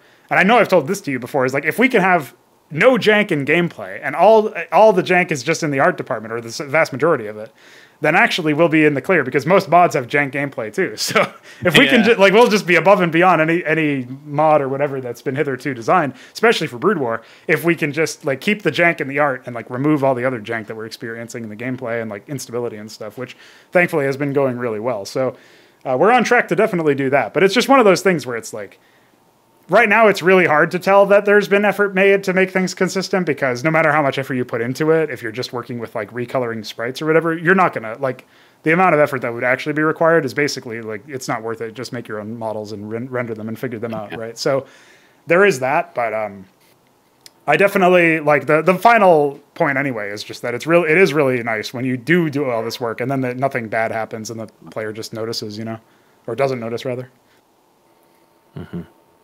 Yeah, it's like with D&D is even more difficult because, I'm not an artist. I'm not really I can make maps and stuff like that, but, I made, some of the tokens, but most of it's just ripped stuff. But the stuff I'm ripping off, I'm looking for the most obscure stuff I can find. And then I'm heavily processing it afterwards. So, making it transparent, removing the watermarks, usually tidying it up and denoising it. And then, of course, sometimes making more major changes, especially in cases of the player portraits. But on top of it, it's also like with the nature of D&D, even in a more linear game like what Autumn Wind was like in the later half, there is a lot of times where content just doesn't get used. And there are just a lot of times where you go through a lot of effort to do something and it doesn't amount to anything. never gets used in the game, and, you know, and then that will feel really bad. But it is also the nature of the game too, where you go into it knowing that there is a high chance that whatever you're working on is the players are just not going to go in that direction. And I mean, you can make it like super linear, but as long as you're working consistently in the game to the point where, you know, the players do have choices in what's happening, there is always going to be some NPC they don't run into, some map they don't go to, they're going to skip some kind of content, and something's going to just disappear. Well, not only when there was a lot of stuff that I just never actually finished or worked on, and in fact, if I go check the maps right now, I can tell you there was 1, 2, 3, 4, 5, 6, 7, 8, 9 maps in the first quarter of the game. They never even entered. They never entered it. So that's 9 maps plus all the elements within those maps, you know, like items. Oh, yeah. And monsters. So if you're lucky, you can reuse some of that in a later map or something, right? Yeah, so maybe. You know, sometimes I can't, but some I can. And, you know, you just kind of like, you go through the process of putting this together, and, you know, you go through the process of realizing, yeah, some of this stuff may not really be used. And in some cases, that content could have amounted to weeks of work easily, and, you know, like tedious work. And you know, the players and also in the case in like they may screw themselves out. Like they ignored most of the sinkhole area that was pretty large because it was dangerous. And as a result, they missed out on one of the most powerful items in the game. So, you know, it's always interesting to see how it works out, but it's also like you planned all this stuff ahead, and maybe you designed a chunk of this game in the anticipation that going a certain direction, but you have to accept that they're really not going to. And with D&D in particular, because of its free nature, that means that you also accept that a large amount of time you place into something will literally just never get used. You know, some content like shows up, like I spend, you know, the Jormungandr fight, for example. It was a long one, so we really got the most out of it. But there is a lot of content I made for her that you saw on the maps and the players saw for like 2 minutes. But the time to make it was bare minimum 2 hours, 5 hours. You know, like the maps, for example, some of these maps that we go through, they're there basically as like pacing centerpieces, where they're more like a transitionary to help set a mood or a setting or something like that. And if I build them in Unreal, that could take me a day or 2 or 3 to build. And we're in those maps for maybe like 5-6 minutes tops. Yeah. So, you know, one of the things I really hate about people who look at stuff with time is when they value stuff based on time, because, you know, based on the time they put into it. Like on the Unreal Marketplace, there is a person who sells these assets for animal models, and they're really, really fucking expensive, and their quality is not that high. But his primary advertising point is for it, by buying this product, you save yourself all this time. Look at all this time I put into this product. And, you know, maybe he's right. Maybe he did spend thousands or hundreds of hours on this. That doesn't matter to the end user at all. It doesn't matter. They're not buying it because you spent time on it. We are not paying for your training. We're paying for the value of the asset. And in the same sense, when it comes to the end results being the mod or the campaign or, you know, and it's something in between or a game, ultimately the only thing that actually matters is the amount of time and energy that we spent into it as a player, right? It's kind of like you had I was going through some of your chats with Jonathan Blow, and he was talking about the way that he viewed feedback with his games, where he was dismissive of feedback because somebody might have 100 hours of experience in the product, and he had, you know, the experience of full development of the product. So he didn't really like view their feedback as really that valuable, and he kind of like stopped watching feedback. Now, I certainly sympathize with him on many respects, where a lot of people who may have put a lot of time into the game don't really understand the game very well. It's certainly something that anybody with a competitive experience has had, you know, some degree of it harkens back to your mod experience where you were talking about the Blood Moons and stuff, where the Sen people were like, oh yeah, I know this game, and then nah. But it's also like the other angle you have to kind of look at that as is, you know, maybe you did put all this time into it, but that time in itself doesn't matter at the end of the day, the only thing that actually matters is quality. Quality is the only thing that actually matters. Quality is objective, quality can be quantified, and quality is all that actually matters. So when you look at feedback, for example, the quality of the feedback is what matters. You know, a lot of people who do reviews for any of these games are really not qualified to be doing reviews for these games. Yep. They don't do analytical reviews, they don't do technical reviews, and they don't understand quality. So in that respect, you know, I can absolutely sympathize with the process of being dismissive of a lot of this stuff. But at the same time, just because somebody only spent 100 hours into it doesn't mean that they're not capable of making a quality review for that, because that 100 hours is not really isolated in the same sense that, you know, just because you spent so much time on a piece of something or a product doesn't automatically mean that that piece of something or that product is suddenly so much more valuable. Just because I spent 5 days working on this map versus, you know, yanking out another map and maybe spending a half hour tidying it up, that doesn't necessarily mean anything to the end player. What it means to the end player is the experiences they had with that map and what the map actually contributed to their interaction with the body as a whole. Mm-hmm. In that respect, just because I spent a lot of time building this project, you know, an exorbitant amount of time on the tokens and maps and perfecting all the music and stuff like that, I don't automatically expect that to, you know, garner a higher level of respect or result in a better experience, because ultimately my goal is to have a quality end experience. Those are all individual components to that experience, and if that experience can be very fast.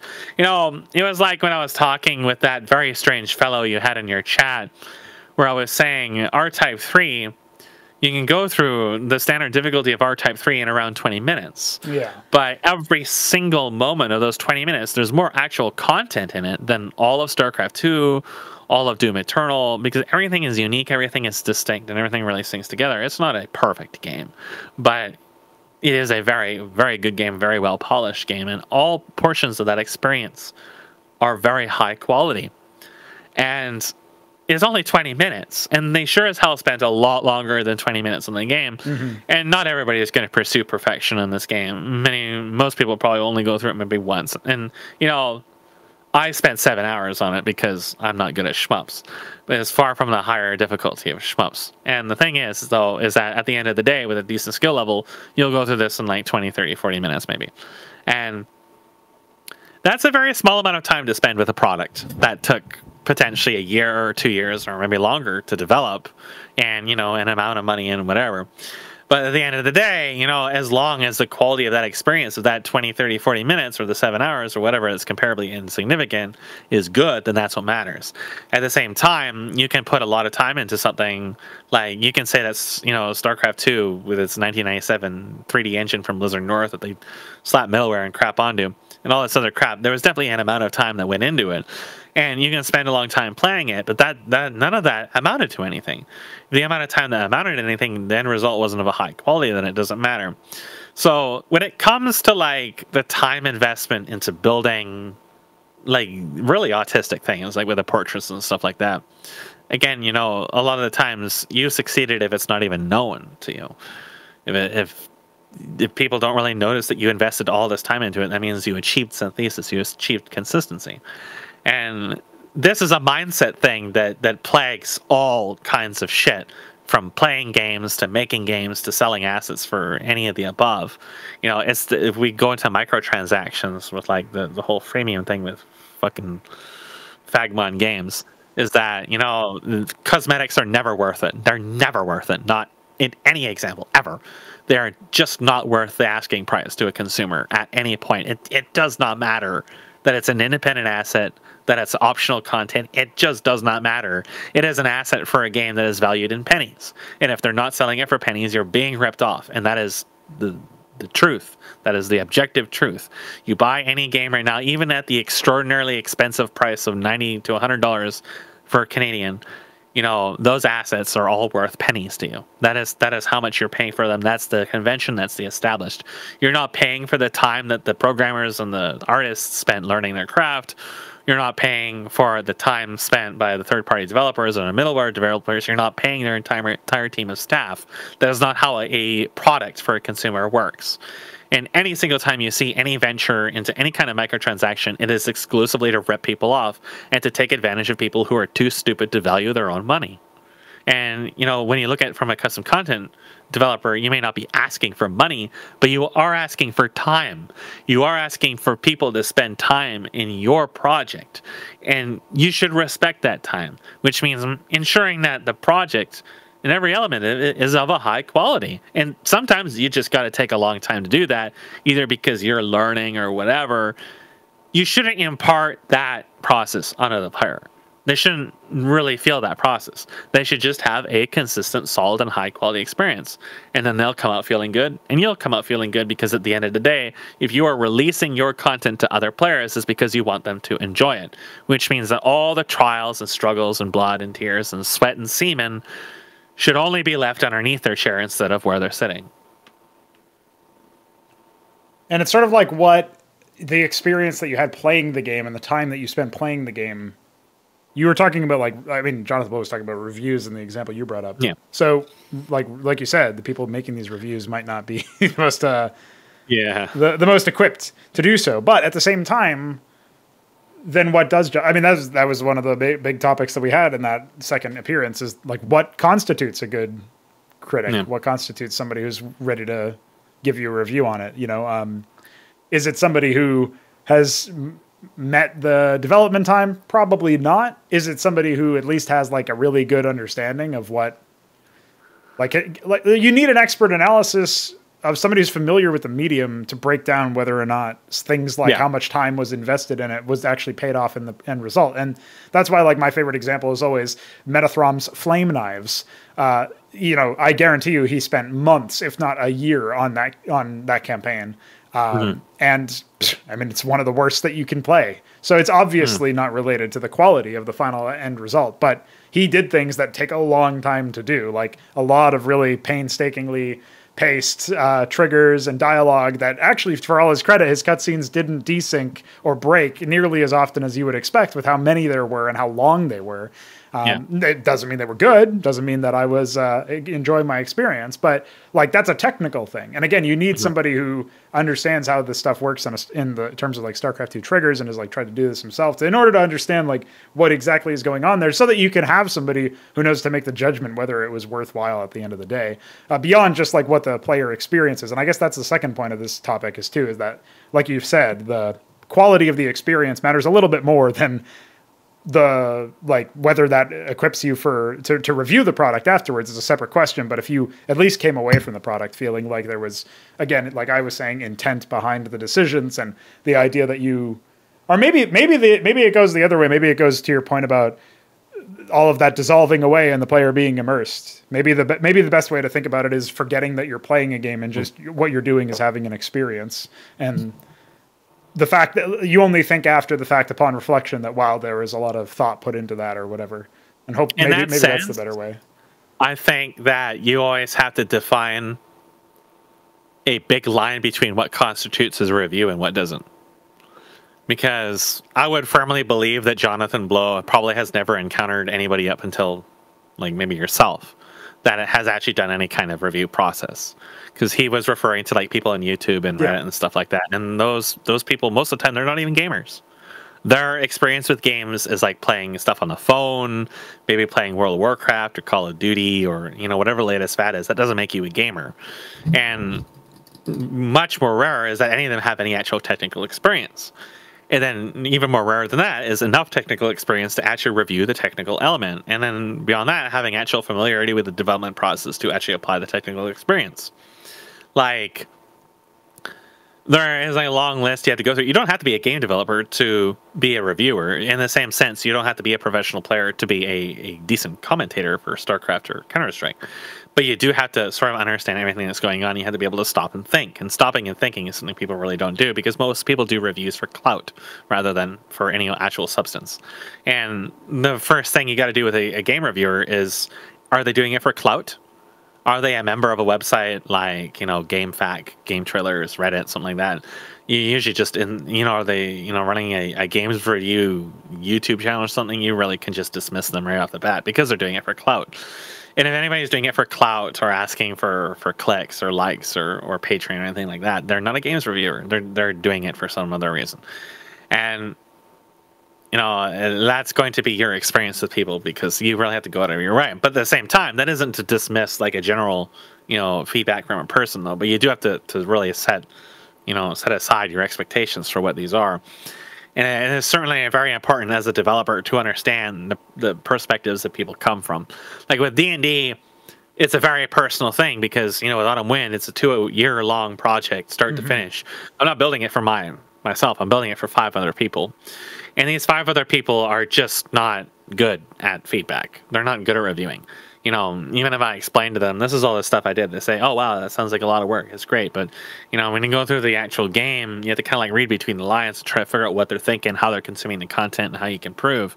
And, any review in any shape or fashion, whether they struggle with something or whether they don't, that expression is not going to be actually very accurate because they're not really good at conveying it super accurately. In some cases of some players like Roller Skates, he might give me a lot of text and stuff like that. But maybe not is quite able to express certain stuff in certain ways. So you really always got to apply your own discretion when reading any of these things to try to understand these experiences. Like you might get a lot of criticism for your game, and that criticism can really come from something that's even unrelated from the game. It can come from conjecture and stuff like that. Like, again, we had this interesting fellow in your chat who was adverse to anything that was challenging. And I think that's because he has some deeply seated developmental issues and maybe deflects a lot of his struggle with games to his disability unnecessarily or other stuff like that. And, he obviously hasn't really experienced real content before, and now he's developed this aversion to it because he had a negative experience with competitive games in the past, and it revealed a part of him that he didn't like. And so as a result of that experience, he has shed, his a very, I would say, unjustly negative view on the concept as a whole because it is self-reflection. And he associates that experience with that self-reflection. And he doesn't know how to manage that, and he doesn't know how to grow up from that. And, in many cases, these kinds of experiences are understandable. But in other cases, I would say in almost all cases, it turns into extreme bias that is very hard to work against. Like, the main thing I always think about when I come to reviewing anything, including my own content, is where is the biases and how to reduce biases. Like, I have an extreme bias against anything Blizzard does because of all my life experiencing Blizzard content. I just have watched them destroy themselves and destroy everything they've touched and destroy the things I used to enjoy and destroy all potential. Yeah. But at the same time, you do have to be able to also sidestep out of the process. And in many cases, I've come to find myself defending Blizzard against other people's criticism in some cases. Because people will hate just to hate, or people will like just to like. And part of the whole process of what you might call crow pilling is knowing what to actually criticize. And in the other sense, coming back as a developer, when people don't say anything, or they don't, talk about what you want them to talk about, or they say things that are generalizing, or maybe they overly focus on something, it doesn't even necessarily come down just to the amount of time or the experience or the subjective stuff that they have, but also how they express themselves too. So that's why I always focus exclusively on technical stuff. Why I always go to technical stuff first. I mean, everything in a game can be broken down into a single technical element. Everything can be reviewed objectively. All the writing, voice acting, graphics, everything can be broken down in technical stuff. And that's why I stick to a technical thing, because through doing that, you can remove biases much more easily. But at the same time, I try not to dismiss the inexperienced general review, and this kind of brings us back to our earlier parts of this discussion where we're talking about the new player experiences. Yep. Is one of the reasons why I would like, if I was doing something like that, to involve people who are completely foreign to the whole project, is to remove biases. Because some biases, when it comes to the actual player experience and the learning process, I don't have experience in removing my biases from that. When I go into the learning process, I've lived with my learning disabilities and my way of doing things for a long time, for all my life, because that's who I am and what I am. If I'm building something to tackle the process of learning, then I am the last person that I can really entrust to do a final pass on this. So, in that sense, of course, with like D&D and stuff like that, you do not have that luxury. You do not have the luxury of testing anything. You do not have the luxury of running this really by anyone, because the people that you need to run it by that are going to benefit from the most from your efforts are the people you can't show it to until it's actually in the game. So that has been an extraordinarily challenging and very different experience. As before D&D, I come from a lifetime of building mods and testing stuff nonstop. And then the end product might get released to some people, right? But with D&D, it's like you do not have that. You do not have any precedent to set by. All the stuff I'm doing with 5th edition is really avant-garde. It's really new. I don't really have anyone I can run it by to talk with it, to reflect upon. All I just have is my own conventions. And, something that I do with development with D&D and what I would do with if I was releasing another project is I go through video content a lot. And I mentioned this last time we had this discussion is the best testing resource is first-person video, unedited. And one of my players, HKS, he records every single game that we play with D&D, and that's what I cast over and discuss in development recordings. But it's also something that I just sit down and just watch. It's something I do pretty much daily, but especially when I'm working, I spend probably like 2, 3, 4 hours just watching the video. Just like jumping through it, finding specific points, or going through it slow, reading the dialogue, looking at the stuff from their perspective. And I mean, with this in particular, you don't see the GM layer and stuff like that, so it completely changes what you're looking at and how you're experiencing stuff. But it's also, you want to see the pacing and how the players are processing stuff on their end, because as a GM, you're very biased because you got all the numbers, you know what's going to happen, you can get immersed in it. Like, I can get really immersed in it, but you are still the GM, you still have the answers, in the sense that if you're the developer, you have the answers. But that bias in that position puts you in a state where, because of those biases, you have to be really careful about what you view the players are going to be experiencing stuff as, in the learning process. Again, we go back to that. So having that material is really valuable. And that's a subject that if we got into it could take me hours to go through. But it's, when I'm looking at the subjects that you presented me to this, and I think about even the character traits thing. When we think about the character traits thing that we were just talking about with the AI and the stuff like that, and keeping the consistency, that's why the consistency is so important, because you don't want those things to really stand out. You want them to feel as natural as possible. You don't want the players to get this inkling that you've gone out of your way to make the AI do this or that.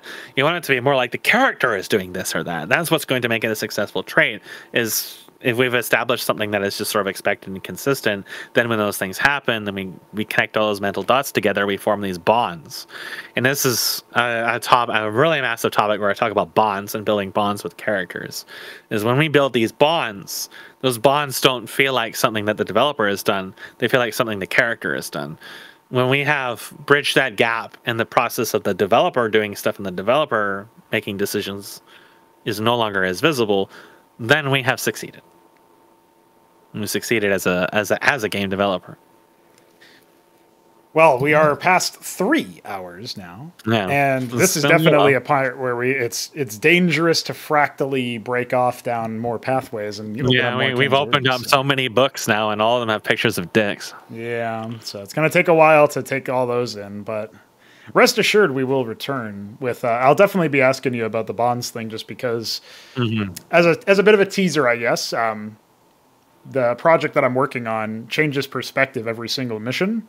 And so I know that I need to have all of the characters, first of all, just because it's more interesting for me. I want the characters to be nuanced and deep and have layers to them that you uncover over time, as opposed to trying to hit you over the head with it, right? But I also recognize that if you're going to be part of a faction, if you're going to be playing from the perspective of a specific character, if you're going to be following the story of one of the members of the story of the overall plot, then I know that you need to instantly be able to recognize them when I do return to that faction, right? When I do come back. And it might be 3 maps, 4 maps, 5 maps removed. You don't know when you're coming back to them. So you need to be able to instantly recognize them from certain character traits. You need to almost be able to think of them as if they were kind of tropey, like the tutorial enemy I talked about some hours ago. Almost like, okay, I can sort of see what archetype this guy is. And then as you spend more time with them, and the first time you're with them, you realize, oh, there's more to these people. There's more that I don't know. There's history. There's relationships with other characters. There's something here that's telling me that it's not just the trope that maybe it was initially presented as, or maybe I could instantly, easily file it away as while I was focusing on the game. And that tries to hopefully settle in your subconscious while you're playing the game and hearing some snippy dialogue that's supposed to be very quick so that you can mostly focus on the gameplay. And so there's this core element basically of like the characters need to be emblematic. They need to be iconic. They need to have this element to them where you know who they are. Their voice, their portrait, hopefully, the way that their dialogue is written is all very unique to them, enough so that it doesn't feel completely removed from everything else, but it still feels enough removed that you know it's them, you know it's who they are, and all of those things. And that's kind of normal, good practice when it comes to working on characters.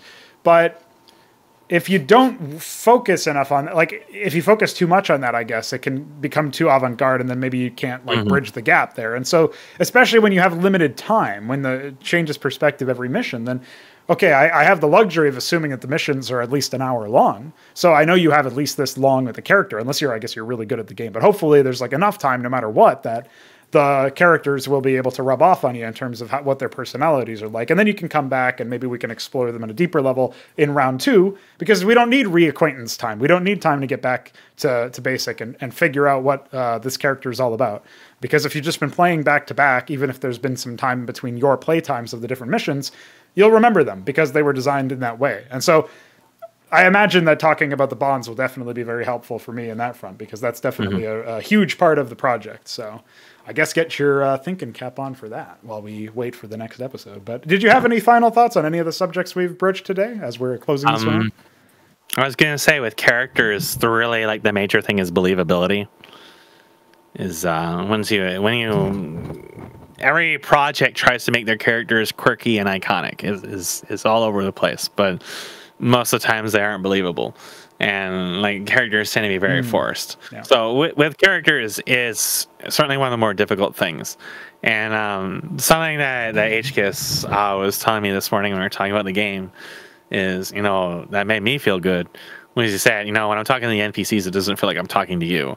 And that just means that I've done a good job, right? Like, okay. That's the basic thing of the DM. But when most cases, most people, they force it, right? They really try to go out of the way to be different. They really try to go out of the way to force a character. So when really, like, most of the time, these characters maybe they are quirky characters, but it's going to manifest in a way where it's really going to be quite,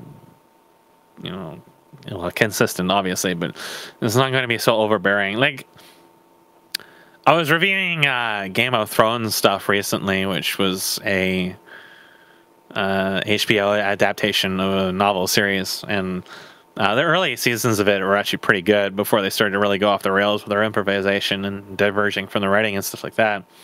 And one of the things that really was like standing out to me in review with the characters was just, you have a whole bunch of different characters, but like general dialogue and stuff like that, they really don't try to go out of their way to be super ultra special. And they're really, you might have like long monologues or exchanges between them, but they're believable, right? Like the actors were pretty good and the script writing was fairly good back then. And having believability is really like one of the most major things. And the bonds thing, when we get to that, it's going to be a really big thing, and I'll go to a lot more other related stuff with that. But and just as like the foregrounds for sitting with that with the characters is that when I think about a character, I try to make them like this is something you can believe, even in you're talking about like aliens and shit like that, and and ancient aliens and dinosaurs and the Holy Bible.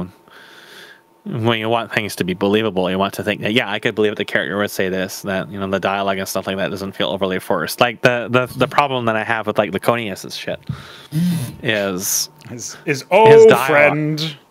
His dialogue is so forced. Like he really just took out the thesaurus and used it at every possible opportunity, and it's really forced. Speak of thy devil, dude. That's a Protoss. Smack down on some bitches, dude. That's a Protoss. A Swedish person recently went through some of your videos with Valogresh, and he was like, wow, I can see this guy really put a lot of time into this, and he put a lot of time into just doing it wrong. Yep. And the dialogue was just like insufferable. And voice acting, it was really hard and really unnatural because like long lines, and they can really out of those way to just change all the words just for the hell of it. And like the Swedish person brought up to me, is like the Protoss are a warrior race. You know, we might be talking about like big honor and folded glorious Nippon steel and stuff like that, but a lot of their dialogue is when they're in the heat of battle and stuff like that, they're not going to be talking like this, right? There's not going to be all this overtly obtuse wording and all this stuff with the dialogue, and so that's just like one example of what I'm talking about with believability is. You know, the shorter exchanges are sometimes much more better than really going out of your way to try to make an exchange flowery, right? Like with the end of Autumn Winds, they meet the goddess of the river, and she only exchanges just a few words with them, just a few words. And you know, I didn't really want, like, it was the end of the game, and they probably would have had a lot of questions for her because of all the stuff that went out in the further in the game. But I really wanted to establish her personality as being like completely no bullshit, you know, sick and tired of dealing with all these people and all this stuff going on, and you know, really fed up and really exhausted with all this stuff. And she will only offer them like parsing words and walk away. And you know, my original concept, I thought I might give them the opportunity to have a deeper conversation, but I felt there was more that could be achieved with less with that exchange. So it was more like, this felt more like did she even give a shit what they think? Mm-hmm. Is she really going to stand around and let them question her? No, she doesn't care. What's done is done. You know, all this stuff happened, and now she's just going to move on and let them live their lives and do whatever, unless they cause other problems, and then you know, something will happen. So she doesn't even give them much of a chance to question her. She just is gone. And it was just that to me felt more in character. So it's just like a lot of the times I will cut down rather than add to when it comes to a character.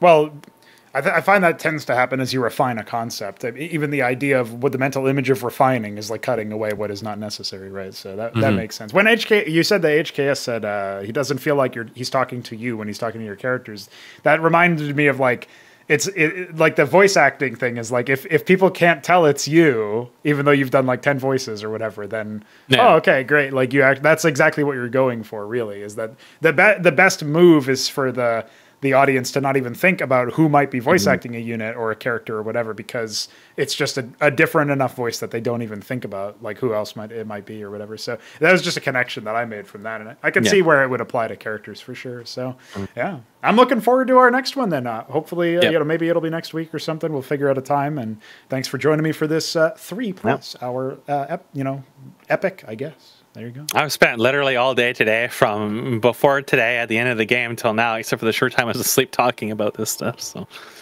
yeah. So we'll continue it for a whole week then, and then just only record the last 3 hours of it. That's, I think. Yeah. All right, man. Well, until next time, gentlemen, watching on YouTube. I don't know why you were watching the screen this whole time as a still image, idiot. But listening on YouTube at least, good job. I don't know why you'd listen on YouTube. It's the quality is terrible, idiot. But thanks for your time, dude. All right, just don't forget your paleo conservative catboy kennels. Fine words to end on.